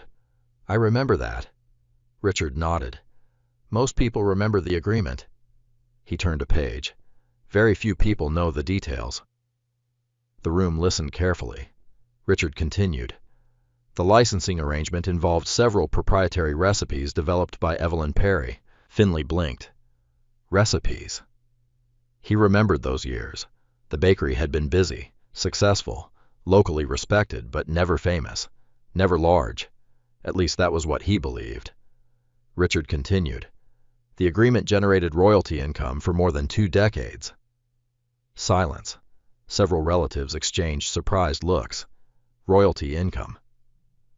The phrase sounded completely foreign in connection with Evelyn. She never discussed money, never discussed business success, never discussed investments. Richard turned another page. Evelyn directed the majority of those proceeds into long-term holdings. Finley's attention sharpened. Holdings, investments. The pieces began forming. Richard continued. Over time, those holdings expanded substantially. Nobody interrupted. Nobody wanted to. The room felt completely absorbed. Richard placed several documents on the table. Financial summaries, trust reports, asset schedules. The paperwork appeared extensive, far more extensive than anyone expected. Finley examined the nearest page. Several property addresses appeared. Commercial properties, rental properties, investment entities. He frowned. None of them were familiar. Richard continued. Approximately 14 years ago, Evelyn created the Perry Family Trust. Aunt Susan looked stunned. 14 years. Richard nodded. Correct. Nobody knew. No. The attorney paused. That was intentional. The answer sounded exactly like Evelyn. Finley almost smiled. His mother never enjoyed public displays of success. She distrusted them. Whenever business improved, she worked harder. Whenever income increased, she spent less. Whenever people praised her achievements, she changed the subject. Apparently, she had maintained that habit for decades. Richard continued. The trust currently holds interests in 3 commercial properties located within Spokane County. Several relatives stared. Nobody expected that. Not even close. Richard placed maps on the table, highlighted locations, building photographs, lease summaries, income statements, everything professionally prepared, everything current. Finley studied the addresses. One building housed a dental practice. Another contained several small retail spaces. The third appeared to be a mixed-use commercial property. Each one generated rental income, steady income, predictable income. Richard continued. The combined market value currently exceeds $4 million. The room froze. Completely. $4 million. The number hung in the air. Aunt Susan looked speechless. Uncle Thomas removed his glasses. Brandon stared openly. Vanessa looked as though she had forgotten how to breathe. Finley simply sat there, trying to process what he was hearing. 4 million. His mother. The woman who still clipped grocery coupons. The woman who drove the same Buick for 13 years. The woman who refused to replace a perfectly functional refrigerator. It seemed impossible. And yet the documents were sitting directly in front of him. Richard continued. Evelyn intentionally structured these assets to remain private. That part made sense. Perfect sense. Privacy was one of Evelyn's favorite forms of security. She never believed wealth needed witnesses. Richard turned another page. The trust additionally holds ownership rights connected to the Perry's Oven brand. Finley looked up. The bakery again. Richard continued. Several licensing agreements remain active. More paperwork appeared. More contracts. More revenue statements. More evidence that Evelyn's life had been much larger than anyone realized. Vanessa finally spoke. Her voice sounded almost hollow. Why would she hide all this? Richard looked toward her, then answered, because she preferred freedom over attention. The room fell silent again. Finley could hear his mother's voice in that answer. He knew exactly what Richard meant. Years earlier, a local newspaper had offered to feature Evelyn after a charitable fundraiser. She refused. When the reporter asked why, she answered, because attention is expensive. Finley remembered laughing at the time. Now he understood. Attention attracted expectations. Attention attracted manipulation. Attention attracted people who saw opportunity where others saw family. Richard continued. The trust contains one primary beneficiary. Nobody needed clarification. Everyone already knew. Still, Richard formally stated it. Finley Perry. The room turned toward him. Finley hated that. Always had. But there was no avoiding it. Richard continued. The transfer becomes effective immediately upon completion of estate administration. More paperwork, more signatures, more legal documentation. Everything had been prepared long ago. Not recently. Not in reaction to recent events. Years ago. His mother had planned this years ago. Then Richard reached the final section. His expression changed slightly. Just enough for Finley to notice. The attorney closed one folder, opened another, smaller, thinner, more personal. Richard spoke carefully. There is one condition attached to the trust. A condition. Immediately, the room focused again. Conditions mattered. Evelyn rarely attached requirements to anything. When she did, there was always a reason. Richard unfolded a handwritten letter. The paper looked familiar. Evelyn's handwriting. Neat, organized, precise. The attorney began reading. If Finley is receiving this trust, then I assume I am no longer around to argue with him. Several relatives smiled. Even Finley. That sounded exactly like her. Richard continued, which means I am placing this instruction in writing where he cannot interrupt me. A few quiet laughs moved through the room. The tension eased briefly. Only briefly. Then the letter continued. The bakery matters more than the money. Finley's smile faded. The room became attentive again. Perry's Oven was never simply a business. Another line. It was a place where people received second chances. Finley remembered. Teenagers working their first jobs. Single parents needing flexible schedules. People rebuilding difficult lives. His mother hired them all. Not because it was efficient. Because she believed in it. Richard continued. If possible, I want the bakery reopened. The room became silent. Not as a museum. Not as a memorial. As a living business that helps people move forward. Finley stared at the letter. A memory surfaced immediately. A conversation years ago. The bakery kitchen. 5 in the morning. Flour everywhere. His mother kneading dough before sunrise. She once told him, a bakery isn't really about bread. It's about giving people a reason to come back tomorrow. At the time, he thought she was joking. Now he realized she wasn't. Richard continued reading. The trust shall provide financial support for reopening operations if Finley chooses to accept the responsibility. Several relatives exchanged surprised looks. Accept the responsibility, not inherit, not receive. Accept. The distinction mattered. Richard turned another page. I would like the bakery to include training opportunities for people rebuilding their lives. The room listened quietly. Single parents, people starting over, people who need someone to believe in them before they can believe in themselves. The words sounded unmistakably Evelyn. Practical compassion, never loud, never performative, always direct. Richard finally lowered the letter, then looked toward Finley. The room followed, everyone waiting, everyone watching. But Finley wasn't thinking about the money, or the trust, or the commercial properties. He was thinking about the bakery, the empty building, the silent ovens, the faded sign, the memory of his mother opening the front door before dawn. Richard noticed the expression, then quietly added, "There is one more document." The room focused again. The attorney slid a thick binder across the table, directly toward Finley. The binder stopped in front of him. A handwritten label appeared on the cover. Business plan. Prepared by Evelyn Perry. Finley stared at it, then at Richard. The attorney smiled faintly. Your mother spent the last 18 months planning how to reopen the bakery. And suddenly Finley realized the trust wasn't the surprise.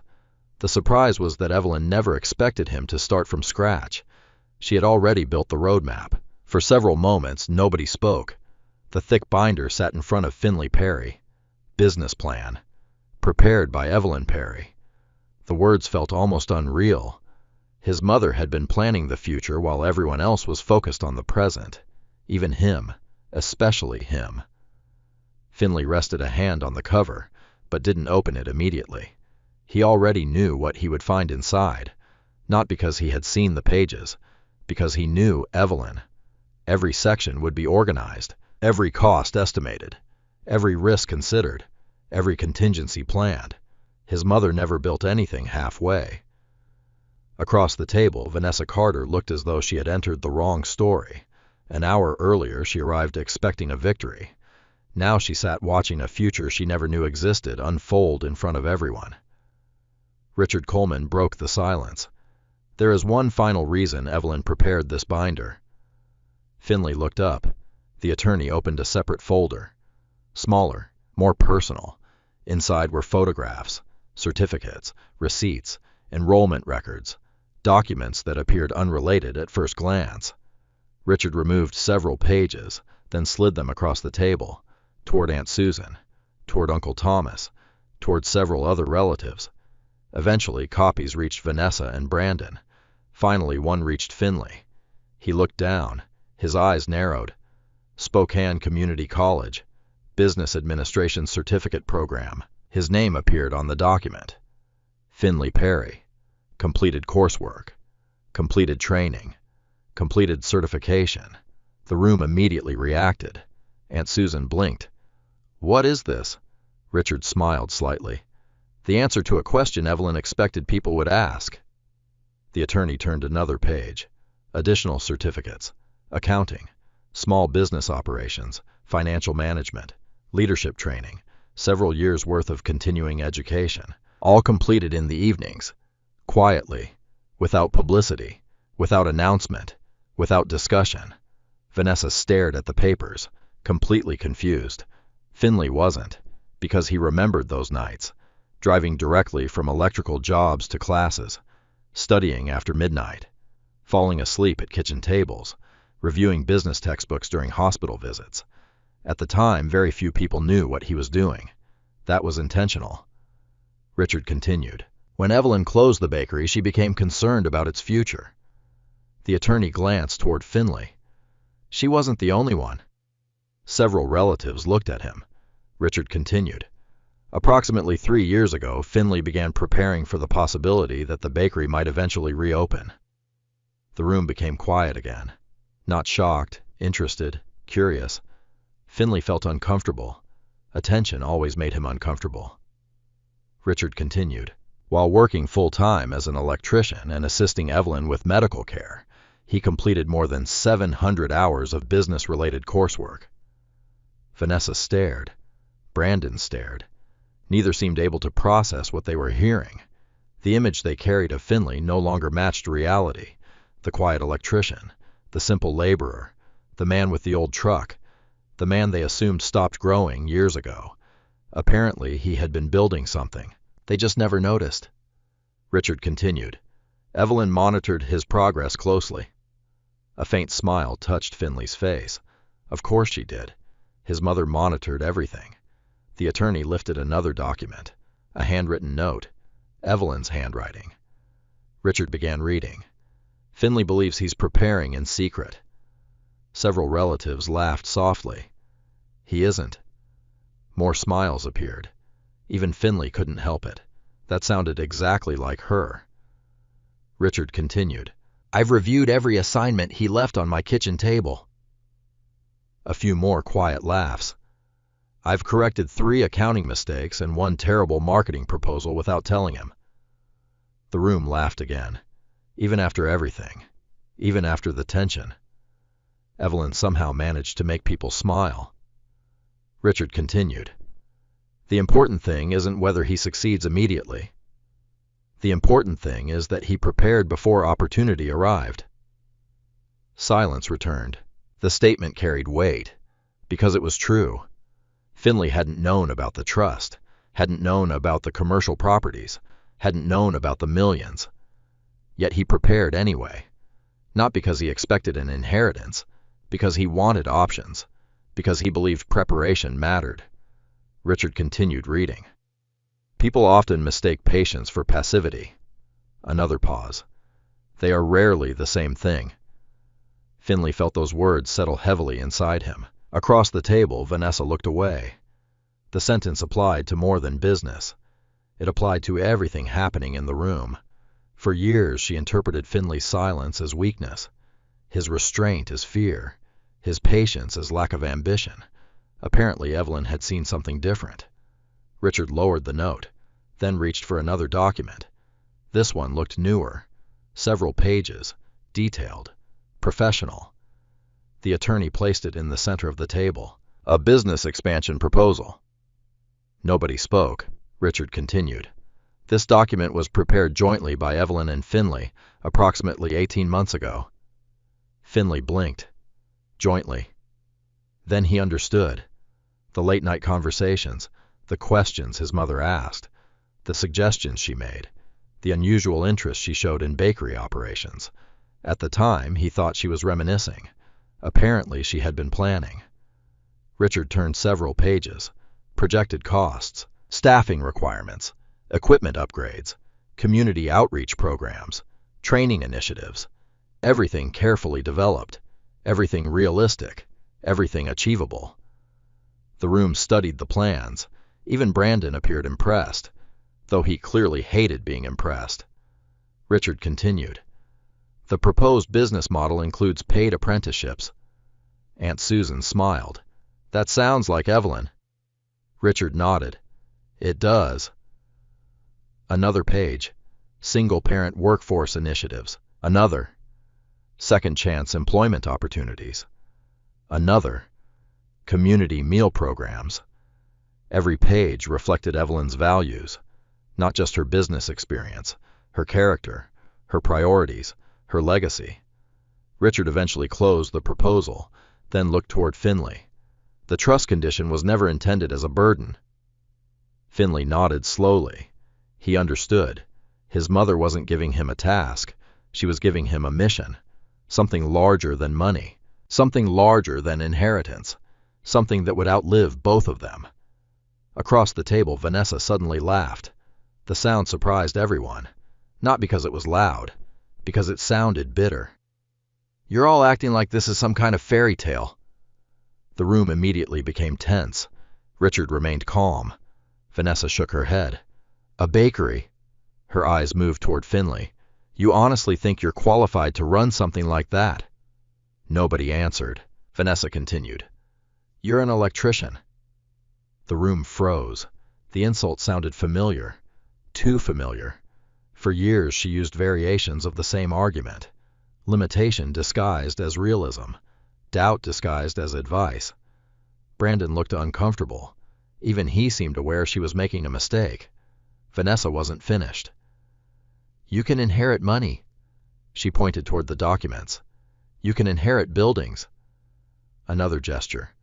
"But that doesn't suddenly make you a business owner." The room turned toward Finley, waiting, watching, expecting. This time, however, something different happened. Finley reached for the binder, opened it, and removed a folder from inside. The movement was calm, simple, deliberate. Richard noticed immediately. So did everyone else. Finley slid the folder across the table, toward Vanessa, toward Brandon, toward everyone. Inside were additional documents, signed lease inquiries, vendor agreements, equipment assessments, construction estimates, preliminary staffing plans, a complete 18-month operational strategy, prepared, organized, ready. The room stared. Vanessa stopped talking. Richard smiled, a genuine smile this time. The attorney folded his hands, then quietly said, "Evelyn wasn't the only one planning ahead." Silence settled across the room, and for the first time all afternoon, Vanessa Carter had absolutely nothing to say. The silence that followed did not feel like the earlier ones. This one was different, heavier, more final. Vanessa Carter sat perfectly still, her eyes fixed on the folder Finley Perry had just placed on the table. For the first time since she walked into Harrington Funeral Chapel, she was no longer speaking, no longer smiling, and no longer trying to control the room. Across from her, Brandon Hayes shifted in his seat again, but this time the movement had no confidence behind it. It looked like a man reconsidering every decision that brought him into this room. Richard Coleman did not move. He simply observed. Then he spoke. "Before we proceed further," Richard said calmly, "there is one final procedural matter connected to the investigation Evelyn Perry initiated." Finley looked up immediately. The word investigation no longer sounded strange in this room. It felt like it had always been there, waiting to be fully understood. Richard reached into the final section of the file stack. This one was different from the others. Not legal documents, not financial reports, not property records. It was a sealed agency envelope, plain, official, stamped with a county insignia. Finley noticed it immediately. So did Vanessa. So did Brandon. Richard placed it on the table, but did not open it yet. "There is a formal civil inquiry connected to the transactions you've seen today," he said. Aunt Susan frowned. "Civil inquiry?" Richard nodded. "Yes. Initiated based on evidence collected by Evelyn Perry and independently verified after her passing." The room went still again. Finley felt something shift inside him. This was no longer just about inheritance, or property, or even betrayal. This had moved into another category entirely. Richard continued. "The inquiry involves potential misrepresentation of property intent, unauthorized documentation submissions, and financial coordination with third-party developers." Brandon exhaled sharply. It was subtle, but it broke his composure. Finley noticed immediately. Richard turned his head slightly toward Brandon. "Mr. Hayes," he said evenly, "your name appears repeatedly in the submitted communications." Brandon swallowed. "There's nothing illegal about consulting on property deals," he said quickly. Richard nodded. "That is correct." A pause. "However, consulting typically requires authorization from the property owner." The words landed cleanly. No aggression, just structure, just fact. Vanessa finally spoke again, but her voice had changed. Less sharp, more unstable. "This is being twisted," she said. "We never—" Richard raised a hand slightly, not to silence her, just to slow her. "I am not presenting interpretation," he said. "I am presenting findings." The distinction mattered, and everyone in the room understood it now. Richard opened the sealed envelope. Inside were printed reports, photographs, time-stamped records, and interview summaries. He placed the first photograph on the table. It showed Evelyn Perry's house on West Garland Avenue, but this time there were markings on the document. Arrows, circles, highlighted sections. Finley leaned forward slightly. Richard spoke. This image was taken 2 months before the property proposal was formally drafted. He placed another photograph down. Same house, different angle. A black SUV parked nearby. Brandon's SUV. The room shifted again. Vanessa immediately turned her head. "Brandon?" she said quietly. Brandon didn't respond. Richard continued. These images were captured on multiple occasions over a 4-month period. Another photograph, another date. Same vehicle, same location, different times of day. Morning, afternoon, evening. Finley studied the pattern. This wasn't random. This wasn't coincidence. This was repetition. Intentional or not, it formed a timeline. Richard placed a printed email chain on the table next. Subject line visible. Property acquisition strategy. West Garland Corridor.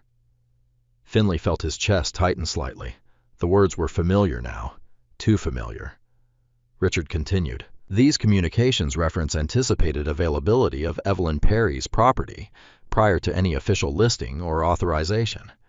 Vanessa shook her head. No, that's not. But she stopped herself mid-sentence because she realized something. Arguing with documents is different from arguing with people.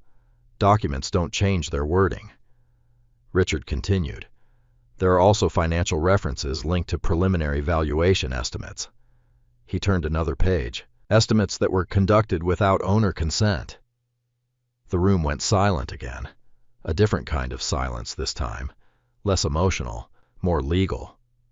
Aunt Susan looked down at the table. Uncle Thomas exhaled slowly. Finley remained still. But inside, he was processing everything differently now. Not as shock, but as structure, as pieces connecting. Richard placed one final document on top of the stack. A signed statement from a third-party contractor. Finley read the name. Marcus Bell, civil investigator. Richard spoke. This statement confirms that Evelyn Perry became aware of coordinated activity involving her property and surrounding parcels approximately 11 months before her death. Vanessa's hands tightened slightly on the edge of the table. Richard continued. She requested surveillance be conducted lawfully and discreetly. A pause, and she requested all findings be preserved for legal review.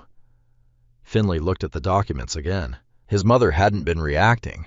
She had been building, step by step, quietly, methodically. Brandon finally spoke. His voice was lower now, less confident. This is being blown out of proportion. Richard looked at him. No, he said. It is being documented in proportion to the evidence. That sentence ended the argument, because it did not invite disagreement. It simply defined reality. Richard leaned forward slightly. There is one more item. He placed a final photograph on the table. This one was different. It showed Vanessa Carter standing near Evelyn's property, not smiling, not performing, just standing, looking at the house, as if evaluating it. Vanessa stared at the image. Her face changed. Very slightly, but enough. Finley saw it immediately. Richard spoke carefully. This image was taken without your knowledge, Miss Carter. Vanessa didn't respond. Richard continued. At the time of this photograph, the property had not been listed, appraised for sale, or legally discussed in any public capacity. A pause, which raises a question investigators were unable to ignore. Silence. Then Richard asked it. What was your purpose for being there? The question was simple, direct, unavoidable. Vanessa opened her mouth, closed it again. For the first time, she had no prepared response. Brandon looked away, not toward Finley, not toward Richard, just away. Finley watched both of them now differently, not with anger, not with satisfaction, with clarity. This was no longer about emotion. It was about exposure. Richard closed the file gently, then placed both hands on the table.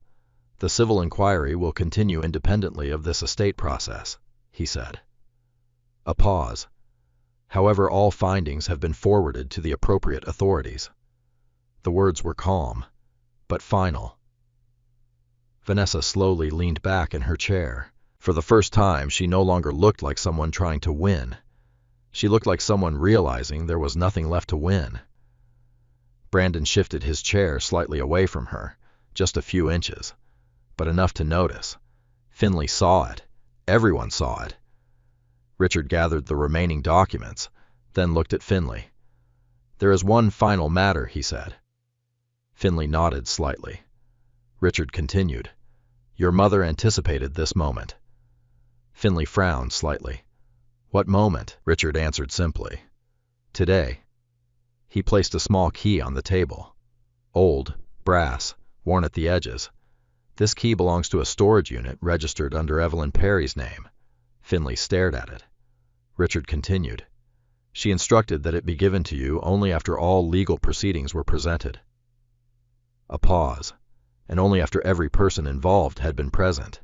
Finley didn't move. The key sat between them like a quiet conclusion. Richard leaned back. "Everything she wanted you to know," he said, "is now in your hands." The room did not speak. No one had anything left to add. Not Vanessa, not Brandon, not even the relatives who had spent the afternoon watching their assumptions collapse one document at a time. Finley finally reached forward and picked up the key. It was heavier than it looked, not physically, but in meaning. And in that moment, he realized something simple. His mother hadn't just left him an inheritance. She had left him a direction. The storage unit key rested in Finley Perry's palm for several seconds before he closed his fingers around it. Cold metal, simple shape, heavy in a way that had nothing to do with weight. Around him, the room did not move. Vanessa Carter still sat frozen in her chair. Brandon Hayes had stopped pretending to read anything on the table. Even Richard Coleman remained silent, watching Finley with the patience of someone who already knew what came next, but was not going to speak it aloud. Finley finally stood. The chair behind him made a soft scrape against the floor. That small sound broke the stillness more than anything Richard had said all afternoon. "I need to see it," Finley said quietly. Richard nodded once. "I expected that." He closed the remaining folders and placed them back into his briefcase with careful precision. No one else spoke. Not Vanessa. Not Brandon. Not the relatives who now looked like they were sitting in a room that no longer belonged to them. Finley turned toward the door, then stopped. For a brief moment, his eyes moved to his mother's photograph still resting near the front of the room. Evelyn Perry's face was unchanged, calm, composed, as if she had already accounted for everything that had happened, and everything that would still happen. Finley gave a small nod, not to the room, to her. Then he walked out. The air outside Harrington Funeral Chapel was colder than he expected. The rain had stopped, but the ground still shimmered with wet reflections of streetlights and passing cars. Spokane felt quieter now, as if the city itself had stepped back to observe what was unfolding inside one small family story. Richard Coleman walked beside him. Neither of them spoke for almost a full minute. The silence between them was not awkward. It was structured, like a pause between chapters. Finally, Richard broke it. "The storage unit is 20 minutes from here," he said. Finley nodded. "I'll drive." Richard studied him for a second, then simply replied, "All right." The drive was uninterrupted. Finley's old Ford pickup moved through the wet Spokane streets with steady control. Wipers swept back and forth in a slow rhythm. Streetlights reflected off the windshield in blurred streaks of orange and white. Richard sat in the passenger seat with his briefcase resting on his lap. He did not open it. He did not make calls. He simply watched the road ahead. At one point, Finley spoke without looking over. "Did she ever tell you everything?" he asked. Richard paused before answering. "No," he said. "Your mother never told me everything at once." Finley nodded slightly. "That sounds like her." A faint expression crossed Richard's face, almost a smile. "She believed information should be revealed in layers," Richard said, "not shocks." Finley exhaled slowly. "That didn't feel like layers back there." "No," Richard agreed. "That was the final layer." The truck turned onto a quieter road. Industrial buildings replaced residential homes. Storage facilities began appearing along the roadside, each one marked with identical signage and numbered gates. Finley slowed. Unit 47B. That was what the key was engraved with. He found it without needing directions. The storage facility office was small. Bright fluorescent lights, a bored attendant who barely looked up when Richard signed the access sheet. Then they were given a code, a corridor, and a metal door. 47B. Finley stood in front of it for a moment before inserting the key. It turned easily. The lock clicked. The door rolled upward with a metallic groan. Inside, the air was dry and still. The smell of cardboard dust and old wood filled the space. Richard stepped slightly behind Finley, allowing him to enter first. What Finley saw inside made him stop completely. It was not empty. It was organized. Too organized. Along the left wall were sealed boxes labeled in his mother's handwriting. Kitchen archives, recipe records, customer logs. On the right side stood filing cabinets, neatly arranged, each one tagged with dates. And in the center of the unit stood something that did not belong in a storage space at all. A wooden work table, clean, polished. On it rested a single envelope, waiting. Finley walked forward slowly. His footsteps echoed softly in the enclosed space. Richard did not follow immediately. He stayed near the entrance, watching. Finley picked up the envelope. His name was written on the front. Finley Perry. No formal seal, no legal markings, just handwriting. His mother's handwriting. His throat tightened slightly. He opened it. Inside was a single letter. He began reading silently at first. Then, without realizing it, his lips moved. Finley, it began. If you are reading this, then you have already seen more than I ever wanted to show you in one day. A pause. I'm sorry for that. Finley stopped for a moment. His fingers tightened around the paper. He continued. I did not build this to surprise you. I built it because I needed you to see what I saw. His breath slowed. He read on. People will tell you this is about money. It is not. It is about protection. Finley looked up briefly as if expecting his mother to be standing somewhere in the storage unit. She was not. Only boxes. Only silence. Only memory. He continued reading. I knew long before I left that certain people were circling the bakery and the property around it. I also knew you would not believe me if I told you without proof. A faint exhale escaped him. That part was true. Completely true. His mother knew him better than he realized. He continued. So I stopped telling you. I started showing you instead.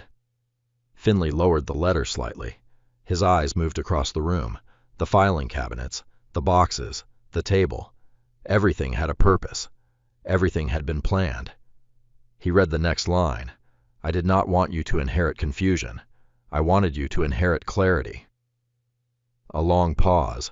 Finley swallowed, then continued. The storage unit contains everything I did not put into the will, not because it was less important, but because it required context. He looked toward Richard briefly. Richard remained silent. Finley returned to the letter. I have watched you your entire life build things quietly. Wires behind walls. Systems no one sees until they stop working. I realized something. A pause. You do the same thing with people. Finley blinked slowly. That sentence hit differently. He read the next part.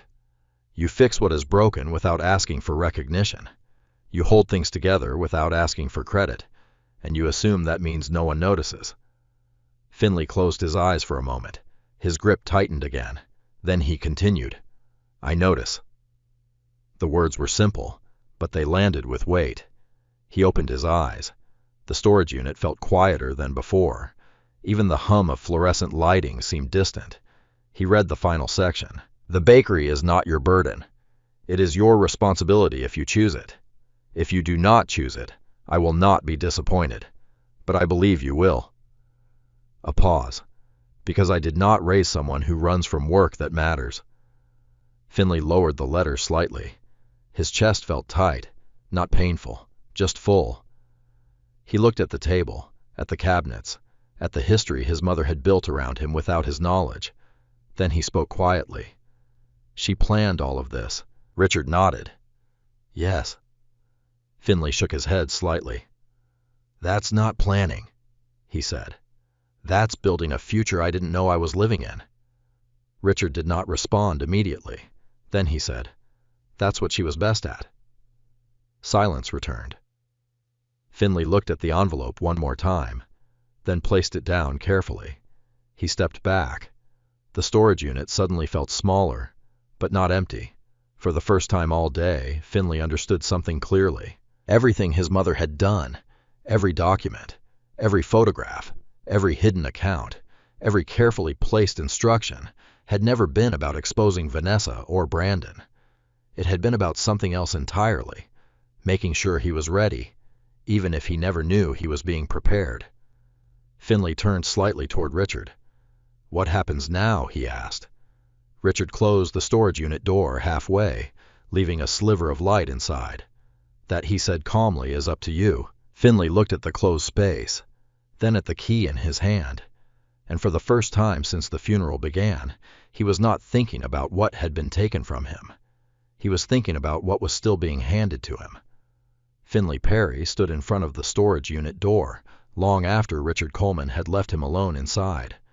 The fluorescent light above hummed softly, steady and indifferent, as if nothing in this room had the power to change it. But everything had already changed. Finley looked down at the key in his hand again. It no longer felt cold. It felt familiar, like something that had always belonged to him even before he knew it existed. Behind him, the boxes remained lined with quiet precision. Evelyn Perry's handwriting marked each one like a system only she understood. Kitchen archives, customer records, financial logs, everything organized, nothing random. His mother had not left chaos behind. She had left structure. Finley finally exhaled and walked deeper into the unit. He didn't open another box. He didn't need to. He already understood the pattern. Evelyn Perry had not been preparing for death. She had been preparing for continuation. Outside, Richard waited near the truck. The rain had returned lightly, misting the parking lot in a thin, steady drizzle. Spokane looked washed out under the gray sky, like the city itself had been muted after everything that had happened inside Harrington Funeral Chapel. Finley joined him without a word. Richard studied his face briefly. "You read it?" Richard said. Finley nodded. "I read it." A pause. Richard adjusted his briefcase, and Finley looked out toward the road. "I think she planned my entire life without telling me." Richard didn't respond immediately. Then he said, "That's not uncommon with people like your mother." Finley glanced at him. "People like her?" Richard nodded slightly. "People who understand systems, not just financial ones, human ones." Finley opened the truck door but didn't get in right away. "What does that mean?" he asked. Richard looked toward the storage facility. "It means she didn't trust chance," he said. "She trusted design." Finley absorbed that quietly. Then he got into the truck. The drive back to Spokane was quieter than before. Not because there was nothing to say, but because anything said now would feel incomplete. Finley kept both hands on the wheel, eyes fixed on the wet road ahead. The city lights reflected faintly in the windshield, bending with every movement of the wipers. At one point, Richard spoke. "The funeral home will be closing soon," he said. Finley nodded. "I'm not going back there." Richard glanced at him. "You don't have to." A pause. "What about them?" Richard asked. Finley understood immediately. Vanessa, Brandon, the room full of people who had watched the entire collapse of their assumptions. Finley tightened his grip slightly on the steering wheel. "They already saw everything they needed to see," he said. Richard nodded once. That's usually enough. Silence returned. But it was different now. Not heavy, not tense, just final. By the time they reached West Garland Avenue, evening had settled over the neighborhood. The house stood exactly as Finley remembered it. White siding, dark roof, porch light flickering faintly in the wind. But something about it felt changed. Not physically, emotionally, as if the house itself now carried weight it didn't have before. Richard stopped the truck near the curb. "I'll leave you here," he said. Finley nodded. "Thank you," he replied. Richard hesitated briefly, then added, "Your mother trusted you more than she explained." Finley didn't answer immediately. Then he said, "She shouldn't have had to." Richard looked at him for a moment, then gave a small nod. "Maybe," he said, but she did anyway. He stepped out of the truck and closed the door.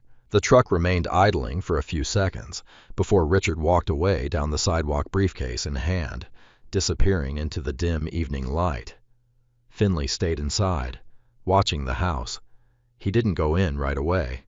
Instead, he sat there in silence, letting everything settle. The funeral, the documents, the recordings, the photographs, the storage unit, his mother's letter. It all moved through his mind in layers, not as separate events but as one continuous structure, a system, a design, a plan that had been unfolding long before he recognized it. Vanessa's smile at the funeral came back to him, Brandon's confidence, the way they had spoken about his life as if it were already defined, small, limited, predictable. Finley exhaled slowly. They had been wrong, not just about him, about everything. He finally stepped out of the truck. The air was cooler now. The street was quiet. He walked up the driveway without rushing. Each step felt grounded, not heavy, not light, just real. When he reached the porch, he paused. The door looked the same as it always had, but now it felt like an entry point to something different, not an ending, a transition. Finley unlocked it. The door opened with a soft creak. Inside, the house smelled faintly of wood polish and old memories. He stepped in. Everything was still in its place. The hallway photograph, the coat rack, the familiar creak in the floorboard near the stairs. But now he saw details differently, not as background, as intention. He moved slowly through the living room. His eyes landed on a framed photo of Evelyn Perry behind the bakery counter. Flour on her apron, hands steady, expression calm. She had always looked like someone who understood exactly what she was doing. Now he realized she always had. Finley walked into the kitchen, the space where so much of his life had quietly unfolded. He placed the storage unit key on the counter, then stood there for a moment, just listening, not to sound, but to absence. The absence of questions he had never asked, the absence of answers he had never known were waiting. A knock at the door broke the silence. Finley turned. For a moment he didn't move. Then he walked back through the hallway and opened it. Aunt Susan stood there, raincoat damp, eyes tired. She looked at him for a long moment before speaking. "I wasn't sure you'd come home tonight," she said. Finley stepped aside. "I didn't know where else to go." She entered slowly, looked around the house, then nodded. "She loved this place," she said softly. Finley replied, "She built it." Susan looked at him. "No," she said gently. "She built you here." The words landed quietly, but deeply. Finley didn't respond, because for the first time he understood what she meant. Later that night, after Susan left, Finley sat alone at the kitchen table, the same table his mother once used to sort bakery receipts, the same table where he had once studied while she corrected his mistakes without telling him, the same table where life had always seemed ordinary. Now it didn't feel ordinary anymore. It felt constructed, carefully, deliberately. Finley opened his hands and looked at them. Rough, scarred, steady, hands that had fixed things for years without asking for recognition. His mother had seen them differently, not as tools, but as capability. He leaned back slightly, and for the first time since the funeral began, Finley wasn't thinking about Vanessa Carter, or Brandon Hayes, or what had been taken from him. He was thinking about what came next, not because he had to, but because someone had already believed he could. Outside, Spokane remained quiet. Inside, Finley Perry finally understood that silence was no longer something that defined him. It was something he could now choose to break. 6 months later, the sign above West Garland Avenue had changed. Perry's Oven was no longer a closed storefront, collecting dust and memory. It was open. Light spilled through its front windows early in the morning, the way it used to when Evelyn Perry still stood behind the counter. The smell of fresh bread returned to the street, subtle at first, then growing stronger each day, as if the building itself had remembered how to breathe again. Finley Perry stood inside the bakery at 5:42 a.m., same hour his mother used to wake up. Same silence before the day began. But everything else was different. The ovens hummed again. Metal trays clinked. Soft footsteps moved across tiled floors, and new voices filled the space where there had once been only memory. A young woman carefully placed trays into the proofing rack. A single mother of two worked the register with quiet focus. A retired man folded boxes near the packaging station, moving slowly but proudly. Finley watched them for a moment without speaking. Then he picked up a tray of dough and set it into the oven. No announcement, no ceremony, just work. The rebuilding had not been fast. It had not been easy. But it had been steady, exactly the way Evelyn Perry would have approved of. The trust had activated within weeks of the legal proceedings ending. Richard Coleman handled the structure, but Finley made every decision that mattered inside the bakery itself. The first thing he did was refuse expansion. The second thing he did was hire people no one else would. The third thing he did was keep Evelyn's original recipes untouched. Not improved, not modernized, protected. Because some things were not meant to be rewritten, only continued. Outside, Spokane had entered early spring. The air was lighter now, less sharp than the day of the funeral, less heavy than the days that followed it. Finley stepped out onto the sidewalk during a short break, wiping flour from his hands with a towel. Across the street, a bus passed slowly, its windows reflecting the bakery lights. People stopped sometimes, not to stare anymore, but to wait, to enter, to return. That difference mattered. A lot. A bell chimed behind him. Finley turned. One of the trainees approached. "There's a problem with the second batch," she said. He nodded once. "I'll check it." He walked back inside without urgency. No panic, no tension, just correction, just adjustment, just process.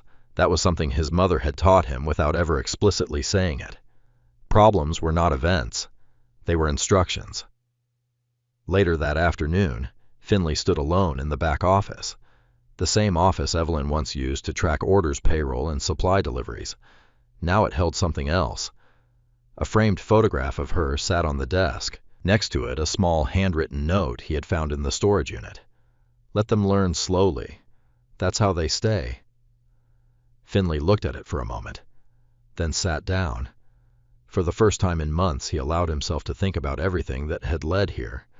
The funeral, the envelope, the recordings, the truth about Vanessa Carter and Brandon Hayes, the investigation, the documents, the house, the storage unit. All of it still existed in his memory, like layers of the same structure. But it no longer felt like the center of his life. It felt like the beginning of something that had already moved past it. A soft knock came at the door. Finley didn't look up. "Come in." The door opened. Richard Coleman stepped inside, still in his usual suit, still calm, still observing more than speaking. He glanced around the office. "It's louder in here than I expected," he said. Finley gave a faint nod. "That's the point." Richard allowed a brief pause. "Revenue projections are ahead of schedule," he said. Finley replied, "I'm not tracking it closely." "I know," Richard said. "That's also the point." That earned a faint exhale from Finley that almost resembled a laugh. Almost. Richard moved slightly closer. "I came by for a reason," he said. Finley looked up. Richard placed a sealed envelope on the desk. No dramatic gesture. No explanation at first. Finley studied it. "What is that?" Richard answered simply. "Final amendment." Finley didn't touch it yet. From her, Richard nodded. "Yes." A silence followed. Not heavy this time. Just present. Finley finally picked it up and opened it. Inside was a short letter. Evelyn's handwriting again. Always the same clarity.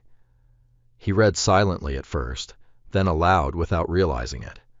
"Finley, if you are reading this, it means you did not run." A pause. "I did not think you would." Finley's fingers tightened slightly on the paper. He continued. "You will be tempted to treat everything I left you as responsibility. But I need you to understand something important." Another pause. "You are not continuing my life. You are continuing your own." Finley stopped reading for a moment. The words landed differently than the others. Less instruction, more release. He continued, I built structures so you would not feel lost, but I did not build them so you would feel trapped. Finley exhaled slowly. Evelyn's voice, even on paper, always carried the same balance. Direction without pressure, support without control. He read the final lines. If this ever becomes too heavy, simplify it. If it ever stops feeling meaningful, change it. But if it still feels right, then keep going. A final pause. I trust you more than I ever said. Finley lowered the letter. The room felt quieter than before. Not empty, just still. Richard watched him. Well, he asked. Finley looked around the bakery, the people, the movement, the noise, the life. Then he looked back at the letter. She was wrong about one thing, he said. Richard tilted his head slightly. Which part? Finley folded the letter carefully. She said she didn't think I would run. A faint pause. Then he added, I think I already did. Richard didn't respond immediately. Then quietly, from what? Finley looked toward the front of the bakery, toward the windows, toward the street outside. From nothing, he said. Before this. A silence followed. Not uncomfortable. Understanding. Richard adjusted his coat. Then I'd say she was right, he said. You didn't run. Finley looked at him. You stayed. That evening, after the bakery closed, Finley remained inside longer than usual. The last employee had left. The ovens had cooled. The lights were dimmed to a soft glow. He walked slowly through the empty space, not checking anything, not fixing anything, just remembering. When he reached the front counter, he stopped. The street outside was quiet. Spokane had settled into night. Finley placed his hand on the wooden counter, the same surface where orders were taken, where recipes were passed down, where his mother once stood every morning before the world woke up. He closed his eyes briefly, and for the first time the memory did not feel like loss. It felt like continuation. When he finally locked the front door, he didn't rush. He turned the key slowly, listened to the click, then stepped outside. The bakery sign glowed softly behind him. Perry's Oven. Not a memorial, not a monument. A place that still moved forward. Finley stood there for a moment longer, then turned toward the street, and walked home. Not away from anything, not toward anything dramatic, just forward. And for the first time since the funeral, he understood something simple and complete. His mother had not left him an ending. She had left him a life that continued without asking permission.